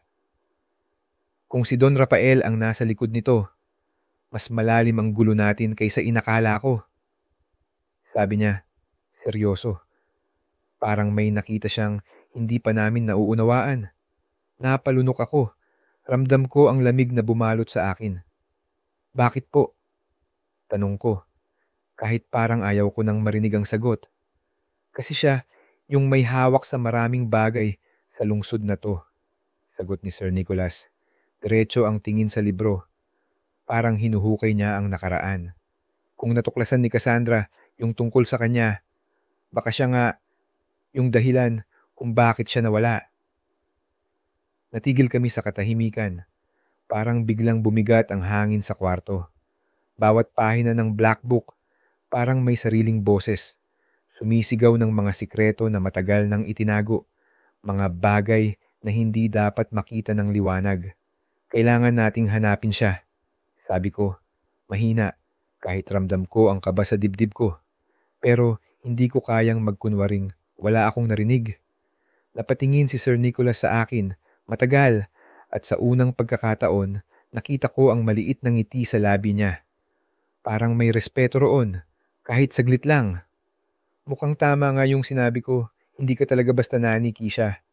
Sabi niya, mahina pero may timbang. Matapos naming basahin ang black book, nagtipon kami ni Sir Nicholas at Detective Ortega sa opisina niya. Walang nagsasalita noong una. Parang lahat kami hinintay ang tamang sandali para buksan ang usapan. Ang black book nakabukas pa rin sa mesa. Parang nakatitig sa amin, puno ng mga sikreto na hindi pa namin lubos na nauunawaan. Kailangan nating magmalasakit, sabi ni Detective Ortega. Mahina pero matigas ang boses, parang may alam siyang hindi pa namin nakikita. Si Don Rafael Montenegro, hindi siya basta tao. May kapangyarihan siya at hindi siya magdadalawang isip na gamitin yon. Tumango si Sir Nicholas, seryoso ang muka, pero kita ko ang galit na nagtatago sa mga mata niya. Alam ko yon, Marcus, pero kung siya nga yung may kinalaman sa pagkawala ni Cassandra, wala akong balak na umatras. Kailangan natin siyang harapin. Napatingin ako sa kanila. Ramdam ko ang bigat ng plano nila. Paano po natin gagawin yon? Tanong ko, mahina. Parang natatakot akong marinig ang sagot, pero kailangan ko pa ring malaman. May mga koneksyon ako, sagot ni Detective Ortega. Tumingin sa akin saglit bago bumaling dun kay Nicholas. May mga tao akong pwedeng tanungin, pero kailangan nating magplano ng maayos. Isang maling hakbang at hindi lang yung katotohanan yung mawawala sa tin. Tumango ako ng tahimik pero sa loob-loob ko parang may humihila sa dibdib ko. Kaba, oo, pero may halong determinasyon na hindi ko maipaliwanag. Kailangan nating alamin kung nasaan siya ngayon, sabi ni Sir Nicholas, hinawakan ang gilid ng mesa, parang doon siya kumukuha ng lakas. At kung anong alam niya tungkol sa Black Book, kung hanggang saan siya handang itago to. Napatingin si Detective Ortega sa amin. Matagal, parang sinusukat niya kung kaya ba namin. Maghanda kayo, sabi niya, mabigat ang bawat salita. Hindi ito magiging simpleng usapan. Kung si Don Rafael nga, yung nasa likod ng lahat, handa siyang gawin ang lahat para manatiling tahimik yung mga sikreto niya. Kinabukasan, maaga kaming naghanda para harapin si Don Rafael Montenegro. Parang lahat ng galaw namin mabibilis, pero puno ng bigat. Nasa sala kami, naghahanda ng mga gamit at ramdam ko ang tensyon sa hangin kahit walang nagsasalita. Kailangan nating maging alerto, sabi ni Detective Ortega. Mahina pero matigas ang boses habang inaayos niya ang baril sa holster niya. Mabilis ang kamay, parang sanay na sanay. Hindi natin alam kung anong sasalubong sa tindoon. Tumango si Sir Nicholas, hinigpitan ang suot niyang jacket, mga mata puno ng determinasyon. Kung siya nga yung may kinalaman sa pagkawala ni Cassandra, kukunin ko yung katotohanan sa kanya kahit anong mangyari. Napatingin ako sa kanila, ramdam ko ang kabog ng puso ko. Paano po natin malalaman kung nasaan siya? Tanong ko, mahina. Parang natatakot akong malakas ang boses ko. May impormante ako, sagot ni Detective Ortega. Tumingin sa akin saglit bago kunin ang telepono niya mula sa bulsa. Sinabi niya, nagtatago si Don Rafael sa isang lumang bahay sa labas ng bayan. Malayo, halos wala ng tao roon. Matapos ang biyahe, tahimik, maliban sa ugong ng kotse at mahinang tunog ng radyo, dumating kami sa lugar. Madilim ang paligid. Tanging ang liwanag ng buwan ang gumagabay sa amin. Ang bahay mukhang abandonado, mga bintanang basag, pintura na natutuklap, pero may mahinang ilaw na sumisilip mula sa loob, parang may buhay pa rin kahit hindi halata. Dahan-dahan kaming pumasok, si Detective Ortega na una, hawak ang baril ng mahina pero handa. Sa loob, amoy ng lumang kahoy at alikabok ang bumalot sa amin.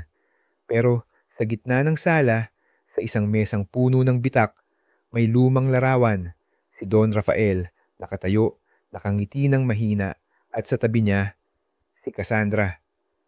Anong ibig sabihin nito? Tanong ko, halos bulong. Parang natatakot akong marinig ng kung sino. Napatingin si Sir Nicholas sa larawan, matagal, at biglang nagdilim ang mukha niya. Parang may hinukay na alaala na matagal niyang inilibing. Galit at sakit na magkahalo sa mga mata niya. Habang nakatitig kami sa larawan, si Don Rafael at Cassandra, magkatabi, Parang may lihim na nagdudugtong sa kanila. Biglang may malakas na kaluskos mula sa likod ng bahay, parang may nahulog na mabigat sa sahig. "Sinong nandyan?" Sigaw ni Detective Ortega. Mabilis na hinugot ang baril mula sa holster, mga mata alerto, handa sa anumang mangyari. Dahan-dahan kaming lumapit sa pintuan sa likod, si Ortega sa unahan, sinusundan namin ni Sir Nicholas. Ang bawat hakbang, parang bumibigat. Ramdam ko ang kabog ng puso ko sa tenga ko. Binuksan ni Ortega ang pinto ng mahina, at doon, sa gitna ng madilim na silid, nakatayo si Don Rafael Montenegro. Matangkad, puti na ang buhok, pero matikas pa rin. Malamig ang tingin na parang yelo, parang wala siyang pakialam na nahuli siya. "Nicholas," sabi niya, mahina pero puno ng awtoridad. Parang hinahatak niya kami sa bawat salita. "Hindi mo dapat ginagawa to. Hindi mo dapat hinuhukay ang mga bagay na nilibing na." "Don Rafael," sagot ni Sir Nicholas. Matigas ang boses, hindi natinag kahit ramdam ko ang galit na nanginginig sa kanya. "Kailangan kong malaman ang totoo tungkol kay Cassandra, kung anong ginawa mo sa kanya." Ngumisi si Don Rafael. Maliit lang, pero nakakakilabot. Parang may alam siyang hindi namin maabot. "Kung gusto mo talagang malaman, bakit hindi mo siya tinanong noon habang kaya mo pa?" Natigil si Sir Nicholas, parang hinampas ng salita. "Anong ibig mong sabihin?" Tanong niya. Mahina, pero kita ko ang gulat sa mga mata niya. "Buhay pa si Cassandra," sabi ni Don Rafael. Malamig ang boses, parang wala lang sa kanya ang sinasabi. "Pero hindi siya babalik sa'yo. Hinding-hindi na." Napasinghap ako, hindi napigilan, parang nawala ang hangin sa dibdib ko. "Bakit po?" Tanong ko. Halos bulong, natatakot sa sagot, pero kailangan ko marinig. Tumingin siya sa akin saglit, malamig pa rin, bago bumaling kay Nicholas. "Kasi natakot siya sa Black Book, sa mga nakita niya roon, at sa'yo, Nicholas," sabi niya. Bago tumalikod ng dahan-dahan, parang wala siyang pakialam sa amin, at naglakad palayo sa dilim ng likod ng bahay. Pagkaalis ni Don Rafael, naglaho sa dilim ng likod ng bahay na parang multo. Nagkatinginan kaming tatlo ni Sir Nicholas at Detective Ortega. Walang nagsalita noong una. Parang hinintay naming may unang gagalaw. Pero ramdam ko ang bigat ng katahimikan sa pagitan namin. "Kailangan nating sundan siya," sabi ko. Mahina pero may diin. Parang hindi ko kayang pigilan ang sarili ko. Kung buhay nga si Cassandra, kailangan nating malaman kung totoo. "Hindi yun magiging simpleng bagay," sagot ni Detective Ortega. Seryoso ang boses, hinawakan ang baril niya ng mahina, parang sinusukat ang panganib. "Pero kung sinabi ni Don Rafael ang totoo, na buhay pa si Cassandra, kailangan nating alamin kung nasaan siya at bakit siya nagtatago." Tumango si Sir Nicholas. Matagal, parang may hinukay na pag-asa sa loob niya. "Kung natakot siya sa Black Book at sa akin, baka hinintay niya yung tamang oras para bumalik, o baka hindi niya nabalak bumalik," sabi niya. Mahina, puno ng lungkot, pero may halong determinasyon. Nagkasundo kaming maghanap ng anumang pahiwatig sa loob ng bahay, kung may iniwan man si Don Rafael na magdadala sa amin sa kanya. Sinimulan naming buklatin ang mga bagay sa paligid, mga lumang kahon, mga papel sa mesa, kahit ang mga istante na puno ng alikabok. Sa isang lumang drawer sa sulok, halos hindi na mabuksan sa sobrang tigas, natagpuan ko ang isang sobre. Dilaw na at may mantsa ng panahon. May nakasulat na address sa harap. "Sir Nicholas, tingnan niyo po to," sabi ko. Medyo mataas ang boses sa gulat. Inabot ko sa kanya yung sobre ng mabilis.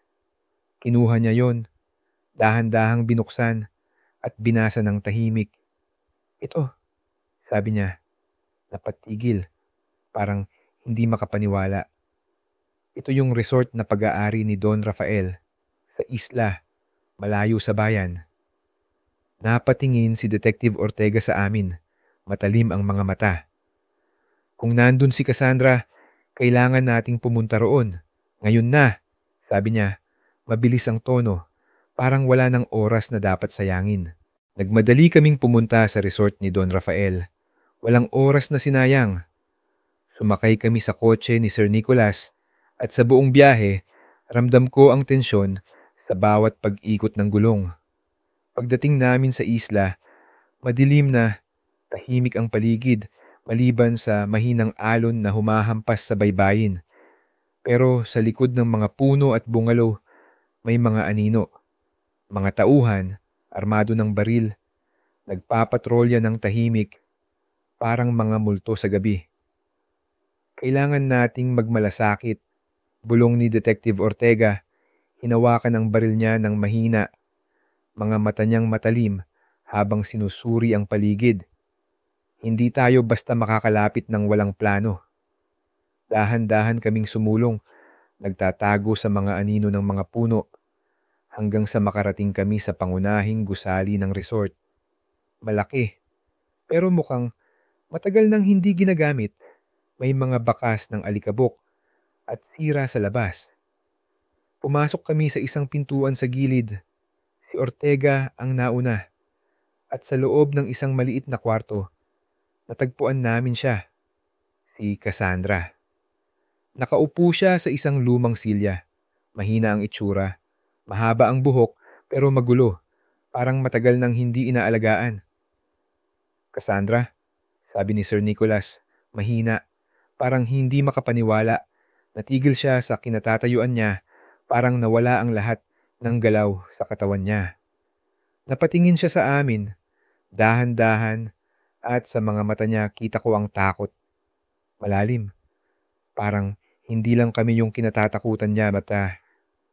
Nicholas, bakit kayo nandito? Tanong niya. Nanginginig ang boses, halos bulong lang, parang natatakot na may makarinig.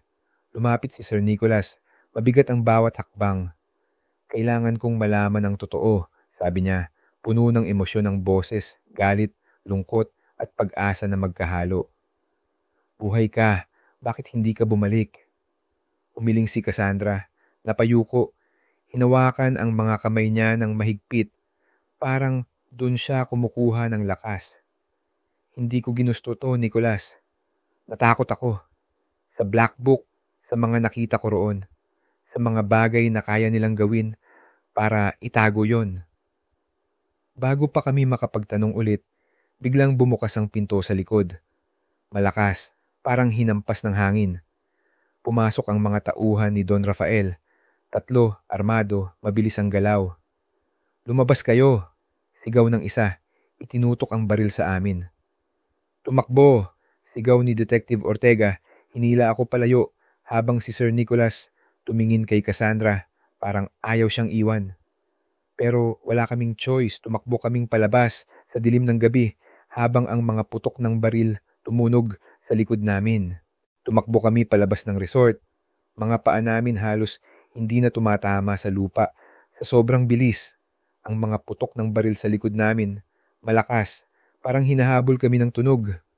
Ang dilim ng gabi, tanging ang liwanag ng buwan at mga anino ng puno ang gabay namin, pero ramdam ko ang init ng hangin sa bawat hininga ko. Kailangan nating makalayo rito, sigaw ni Detective Ortega. Hinila ako palayo habang tinutok niya ang baril sa likod, handa sa anumang sumunod. Si Sir Nicholas tumakbo sa gilid ko, pero kita ko ang lingon niya pabalik. Parang ayaw niyang iwan si Cassandra ulit. Narating namin ang kotse, halos madapas sa pagmamadali. Pumasok kami. Si Ortega sa likod, ako sa tabi, at si Sir Nicholas sa manibela. Inandar niya yon nang mabilis, ang mga gulong umugong sa graba habang tinakasan namin ang resort, mga ilaw ng bungalow, unti-unting nawala sa dilim. Buhay si Cassandra, sabi ni Sir Nicholas. Mahina, parang hindi pa rin makapaniwala. Parang sinasabi niya, yon sa sarili niya, hindi sa amin. Ang mga mata niya puno ng gulat pero may halong pag-asa na matagal ko nang hindi nakita. Pero bakit hindi siya bumalik, sir? Tanong ko. Hindi napigilan kahit ramdam ko ang bigat ng tanong sa dibdib ko. Napatingin siya sa akin saglit. bago ibinalik ang tingin sa daan. Kailangan nating bumalik para sa kanya, sabi niya. Matigas ang boses, parang wala nang ibang opsyon sa isip niya. Hindi ko siya iiwan ulit, not this time. Pagdating namin sa isang ligtas na lugar, isang maliit na motel, sa gilid ng kalsada, malayo sa resort, tumigil kami. Nakaupo kami sa isang kwarto, maliit lang, amoy ng lumang kahoy at medyo malamig. Nag-usap kami, tahimik pero puno ng plano sa isip. Kailangan natin ng matibay na plano, sabi ni Detective Ortega, nakatayo malapit sa bintana, sumisilip sa labas habang hinahawakan ang baril niya. Hindi natin siya basta madadala. Hindi lang si Don Rafael yung kalaban natin, kundi yung buong sistema niya. Matapos magplano sa motel, mabilis pero puno ng detalye, bumalik kami sa resort ni Don Rafael bago pa mag-umaga. Walang nagsasalita sa kotse, pero ramdam ko ang bigat ng bawat segundo na lumilipas. Parang orasan na tumitibok sa dibdib ko. Kailangan nating magmadali, pero huwag magkamali, sabi ni Detective Ortega. Mahina ang boses habang inaayos ang baril niya sa likod ng upuan. Mga mata niyang matalim. Parang hinuhulaan na ang bawat posibleng mangyari. Dumating kami sa resort nang madilim pa rin. Tahimik ang paligid. Pero kita ang mga anino ng mga tauhan sa malayo. Nagpapatrolya pa rin. Pumasok kami sa likod ng gusali. Gamit ang isang pintuan na halos hindi na gumagana. Puno ng kalawang. Si Ortega ang nauna. Dahan-dahang binuksan yon. At sa loob ng isang kwarto, madilim, malamig, natagpuan namin si Cassandra. Nakaupo pa rin siya sa lumang silya, mukhang mas mahina kaysa kanina. Pero nang makita kami, biglang nanlaki ang mga mata niya. "Nicolas!" Sigaw niya mahina pero puno ng gulat, parang hindi makapaniwala na nandito kami ulit. Tumayo siya, not stumbling saglit, pero lumapit kay Sir Nicholas. Pero bago pa kami makalabas, biglang bumukas ang pinto sa harap. Malakas, parang sinira ng puwersa. Lumitaw si Don Rafael Montenegro, kasama ang 3 tauhan, lahat armado, mga baril nakatutok sa amin. Matangkad pa rin siya, malamig ang tingin, pero ngayon, may galit na hindi niya na maitago. "Hindi kayo makakaalis ng ganyan-ganyan lang," sabi niya. Hawak ang baril sa kanang kamay, diretso ang tutok kay Sir Nicholas. "Masyado kayong matitigas ang ulo, dapat natuto kayo kay Cassandra." "Hindi mo ko matatakot, Rafael," sagot ni Sir Nicholas. Matigas ang boses, lumapit kay Cassandra kahit nakatutok ang baril sa kanya. "Tapos na yung mga laro mo." Biglang nagkaputukan. Si Ortega ang unang bumaril, tinamaan ang isang tauhan sa balikat at nagsimula ang gulo. Tumakbo ako palapit kay Cassandra. Hinila siya sa likod ng silya habang ang mga putok ng baril umugong sa kwarto. Parang hindi matapos-tapos. Sa gitna ng kaguluhan, nakita ko si Don Rafael. Tinamaan ng bala sa dibdib. Natumba siya sa sahig. Duguan. Pero bago siya nawalan ng malay, ngumisi siya ng mahina. Parang may alam pa siyang hindi namin malalaman.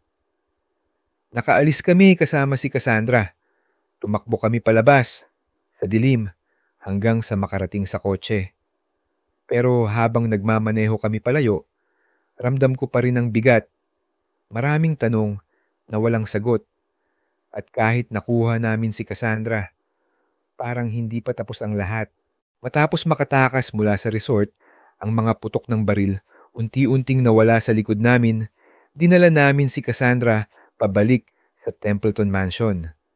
Sa kotse, madilim ang loob.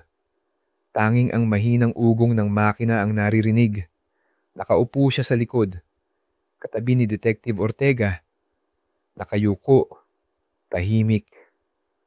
Parang hindi siya sigurado kung totoo ba na libre na siya. Si Sir Nicholas, nagmamaneho, hindi rin nagsasalita. Pero kita ko ang paghigpit ng kamay niya sa manibela. Parang may hinintay siyang sabihin pero natatakot marinig. Sa gitna ng katahimikan, biglang nagsalita si Nicholas. Mahina pero puno ng emosyon. Cassandra, bakit hindi ka bumalik? Sa amin, sa mga anak mo. Napatingin siya sa kanya saglit, sa salamin sa harap, bago napayuko ulit. Natakot ako. Sagot niya, halos bulong, parang nahihirapan siyang buksan ang mga salita. Sa black book, sa mga nakita ko roon, at sa kung anong magiging reaksyon mo kapag nalaman mo. Pagdating namin sa mansyon, dinala namin siya sa sala. Maluwang, pero malamig ang pakiramdam kahit maliwanag na. Umupo si Cassandra sa sofa, nakabalot sa isang manipis na kumot na ibinigay ni Manang Luisita.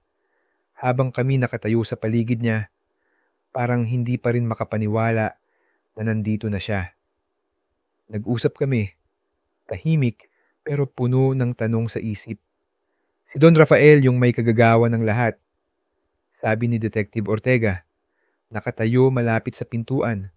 Parang bantay pa rin kahit ligtas na kami.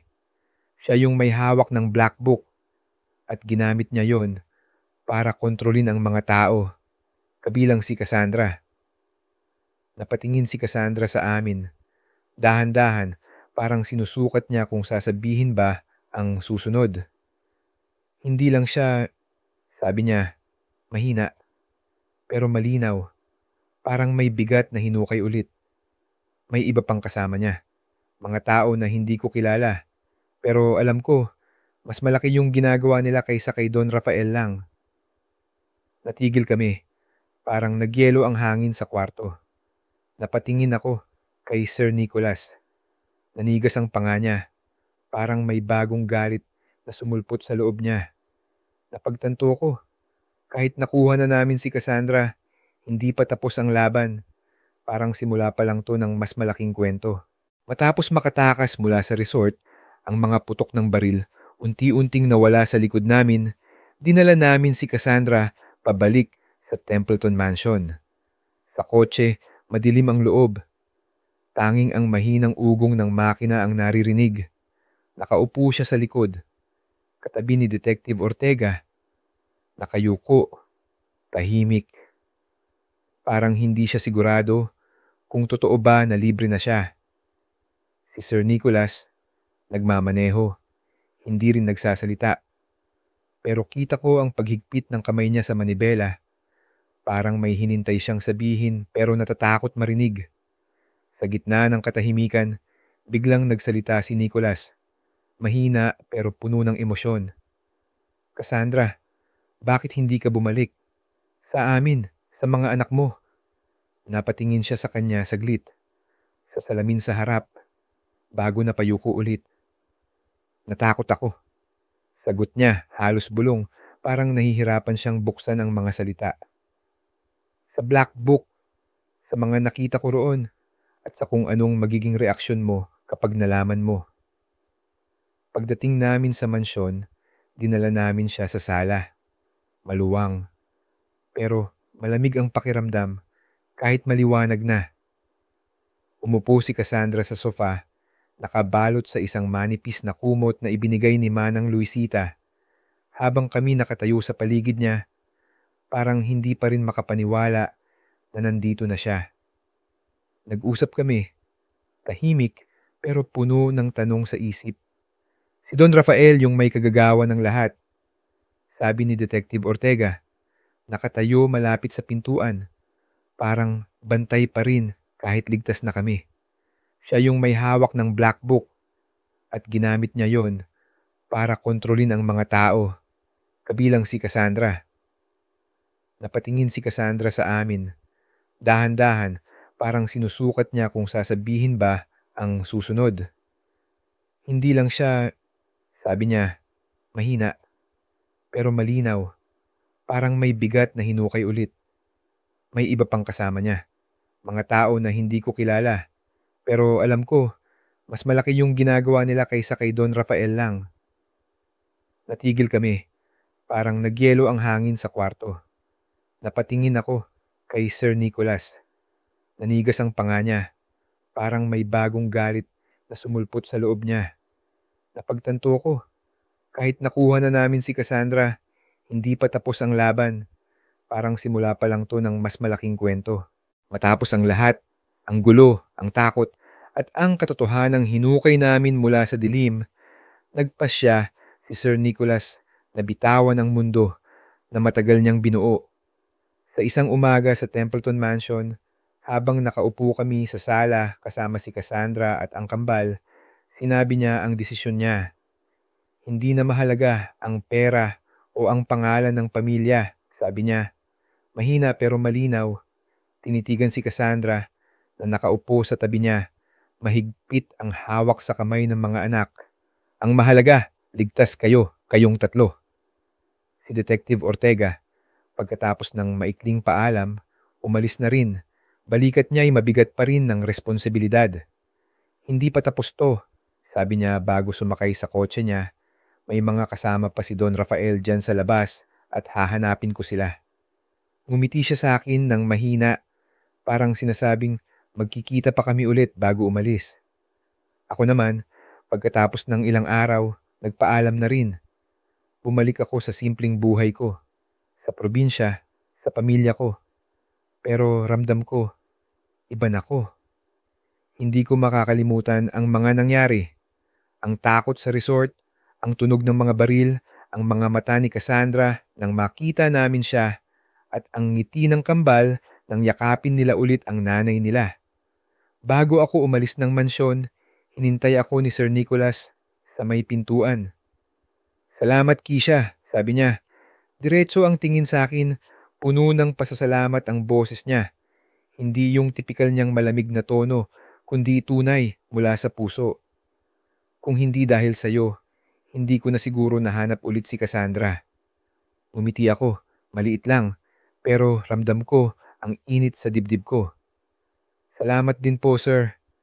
Para sa tiwala, sagot ko, bago tumalikod at naglakad palayo. Dala ang bag ko na puno ng mga alaala ng pakikipagsapalaran. Habang nasa bus pa uwi, tinitigan ko ang labas ng bintana, mga palayan, kabundukan, at langit na unti-unting sumisikat. Naisip ko, hindi lang to tungkol sa paghahanap ng katotohanan. Tungkol din to sa pamilya, sa mga bagay na handa kang isakripisyo, sa mga hinintay mo kahit ilang taon, at sa mga hindi mo inakalang kaya mong gawin para sa iba. Isang linggo pagkatapos ko umuwi sa probinsya, nasa kusina ako, tinutulungan si inay magluto ng adobo nang biglang tumunog ang cellphone ko sa bulsa. Kinuha ko yun, hindi pa sanay na may tumatawag sa akin ulit pagkatapos ng lahat, at nang makita ko ang numero, parang may bumundol sa dibdib ko. Hindi pamilyar, pero may kutob ako. Kisha, si Marcos Ortega to, sabi ng boses sa kabilang linya. Mahinahon, pero ramdam ko yung bigat. Parang hindi lang basta tawag to. Detective, tanong ko, napatigil sa paghihiwa ng sibuyas. Ano po yun? Napatingin si inay sa akin. Nagtaka pero hindi siya nagsalita. Natuntun ko na yung isa pang kasama ni Don Rafael. Sagot niya, diretso. Pero parang may hinintay siyang reaksyon ko. Matagal ko siyang hinintay na magpakita at ngayon sigurado na ako. Natigil ako. Parang nawala yung hangin sa paligid ko. Sino po? Tanong ko. Mahina, halos bulong. Natatakot sa sagot pero kailangan ko marinig. Matagal bago siya sumagot, parang sinusukat niya kung paano ko tatanggapin to. Isang tao mula sa pamilya ng Templeton, sabi niya sa wakas. Mahina pero malinaw, parang hinampas niya ko ng katotohanan. Nanlamig ako. Parang bumalik lahat ng takot na naramdaman ko sa resort, yung mga putok ng baril, yung lamig ng gabi. Napahawak ako sa gilid ng mesa at naisip ko, hindi pa tapos ang lahat. Parang simula pa lang ulit. Sino po sa kanila? Tanong ko ulit. Nanginginig ang boses ko kahit ayaw ko ipahalata. Hindi ko pa masasabi ng sigurado sa telepono, sabi ni Ortega. Mahina pa rin, pero ramdam ko yung urgency. Pero Kisha, kailangan ko ulit ng tulong mo. Kung tama yung hinala ko, mas malalim to kaysa kay Don Rafael lang. Mas malapit sa'yo kaysa inaakala mo. Kinabukasan, maaga akong bumalik sa Maynila. Hindi ko na hinintay na matapos ang adobo. Nagpaalam lang kay inay na may kailangan akong asikasuhin. Sa bus, tahimik akong nakaupo pero hindi mapakali. Parang may humihila sa akin pabalik sa mga bagay na akala ko natapos na. Pagdating ko, sinalubong ako ni Detective Ortega sa isang maliit na kapehan malapit sa istasyon ng pulis.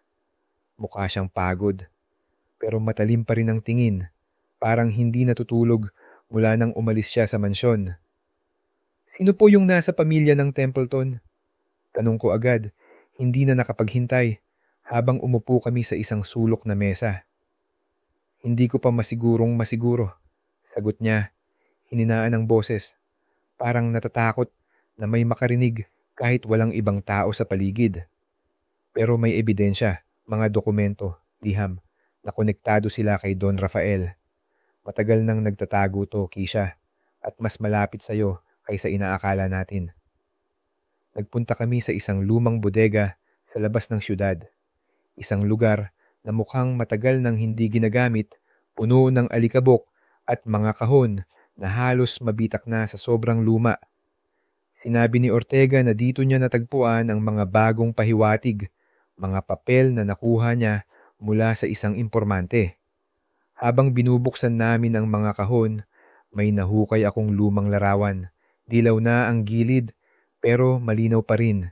Si Manang Luisita, nakatayo sa tabi ni Don Rafael, parehong seryoso ang muka, parang may lihim na pinag-usapan noon.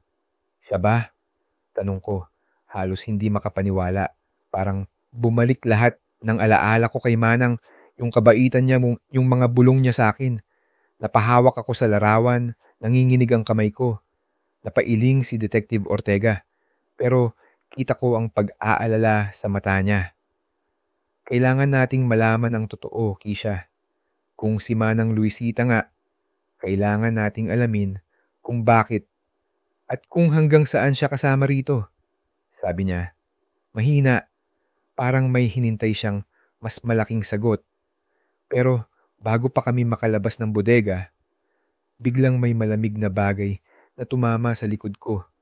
Baril, ramdam ko yung dulo nito sa balikat ko. Huwag kang gagalaw, sabi ng isang boses mula sa likod. Malalim, pamilyar, pero hindi ko agad matandaan kung saan ko narinig. Dahan-dahan akong napalingon, ramdam ko pa rin yung malamig na dulo ng baril sa likod ko at nang makita ko kung sino, si Manang Luisita. Nakatayo roon, matigas ang hawak sa baril na nakatutok sa akin. Parang nawala yung lupa sa ilalim ko. Yung matandang palagi kong nakita na kalmado, mabait, ngayon iba. Malamig ang tingin niya, pero kita ko yung panginginig ng kamay niya. Parang hindi siya sigurado sa ginagawa. Manang, sigaw ko, hindi makapaniwala. Parang bumalik lahat ng alaala ko sa kanya. Yung mga bulong niya, yung kabaitan niya sa kambal, yung mga payo niya sa akin. Bakit po kayo nandito? Bakit po ganito? Pasensya na, Kisha. Sabi niya, mahina ang boses, pero ramdam ko yung bigat. Parang may hinintay siyang patawad na hindi ko maibibigay. Hindi ko ginusto to. Hindi ko pinili. Lumapit si Detective Ortega. Dahan-dahan, hindi inaalis ang tingin kay Manang. Pero handa ang kamay niya sa baril, sa baywang. Bakit ka kasama ni Don Rafael, Luisita? Anong ginawa mo para sa kanya? Tanong niya. Matigas ang tono. Parang hinuhukay niya yung sagot sa bawat salita. Napayuko si Manang saglit. Parang nahihirapan bago tumingin ulit sa amin. Para protektahan yung pamilya ko. Sabi niya, mahina pero malinaw, puno ng hinanakit. Hindi lang yung mga Templeton yung inaalagaan ko. May mga anak din ako, Kisha, sa probinsya. Pinagbantaan sila ni Don Rafael. Sinabi niyang kapag hindi ko siya tinulungan, wala nang makikita sa kanila. Natigil ako, parang hinampas ng katotohanan. Yung mga mata niya, puno ng takot, hindi para sa kanya, kundi para sa mga hinintay niya rin tulad ni Sir Nicholas. Anong ibig niyong sabihin, Manang? Anong ginawa niyo? Tanong ko, nanginginig ang boses ko. Hindi pa rin makapaniwala na siya yung nasa likod ng lahat. Tinulungan ko siyang itago si Cassandra. Sabi niya, napapikit. Parang ayaw niyang harapin yung sinasabi. Hindi ko siya sinaktan. Hindi ko kaya yon. Pero alam ko kung nasaan siya. At sinigurado ko na hindi siya makakabalik. Para sa mga anak ko. Napatigil kami ni Ortega. Parang nagyelo ang oras sa bodega. Yung alikabok sa hangin, yung larawan ni Manang at Don Rafael sa kamay ko. Lahat parang nagyelo. Pero bago pa kami makapagsalita ulit, biglang may malakas na putok ng baril mula sa labas. Malapit, parang sumabog sa tenga ko. Tumakbo si Ortega palapit sa pinto, habang si Manang napaatras, natakot. Pero hindi pa rin binaba yung baril sa kamay niya. Pagkatapos ng malakas na putok ng baril, yung tunog na parang sumabog sa tenga ko. Tumakbo si Detective Ortega palapit sa pinto ng bodega. Mabilis. Parang sanay na sanay kahit kita ko yung tensyon sa likod niya.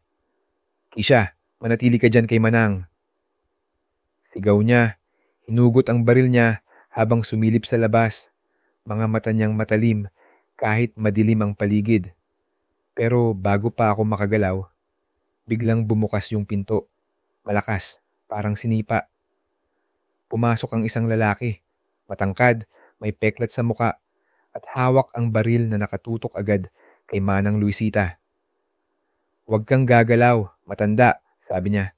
Malamig ang boses, parang wala siyang pakialam kung sinong makikita niya roon. Manang! Sigaw ko. Tumakbo palapit sa kanya nang hindi na nag-isip. Parang instinct lang. Sa gulo, natalisod siya at nahulog yung baril mula sa kamay niya. Tumama sa sahig na puno ng alikabok. Sabay kaming natigilan. Pero hindi ko na hinintay. Hinila ko siya palayo sa likod ng isang lumang kahon. Habang si Ortega humarap sa lalaki. Nagkaputukan. Mabilis, magulo, parang hindi ko na mabilang yung mga tunog. Nakita ko si Ortega, tinamaan sa balikat. Dugo agad tumulo sa polo niya. Pero hindi siya bumagsak. Bumaril siya pabalik. Malakas.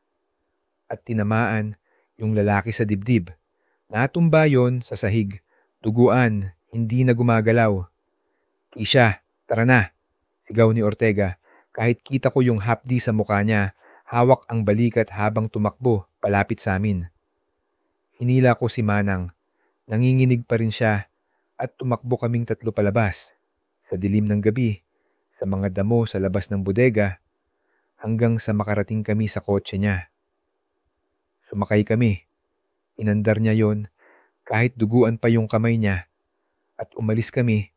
Yung tunog ng makina lang ang narinig ko habang papalayo kami. Sa isang ligtas na lugar, isang gasolinahan sa gilid ng kalsada, tumigil kami. Hinintay naming dumating ang ambulansya para kay Ortega at habang nakaupo si Manang sa tabi ko, tahimik, napatingin siya sa akin. Salamat, Kisha, sabi niya, mahina, puno ng lungkot ang boses niya. Hindi mo ko iniwan, kahit alam mo na yung ginawa ko. Umiti ako ng mahina, kahit ramdam ko pa rin yung kaba sa dibdib ko. Hindi ko rin po alam kung bakit, Manang, pero hindi ko kayang iwan kayo, sagot ko. Bago tumingin sa labas, yung langit, unti-unting sumisikat. Pero yung mga tanong sa isip ko, nanatili pa rin. Sino pa yung mga kasama ni Don Rafael? At hanggang kailan kami tatakbo?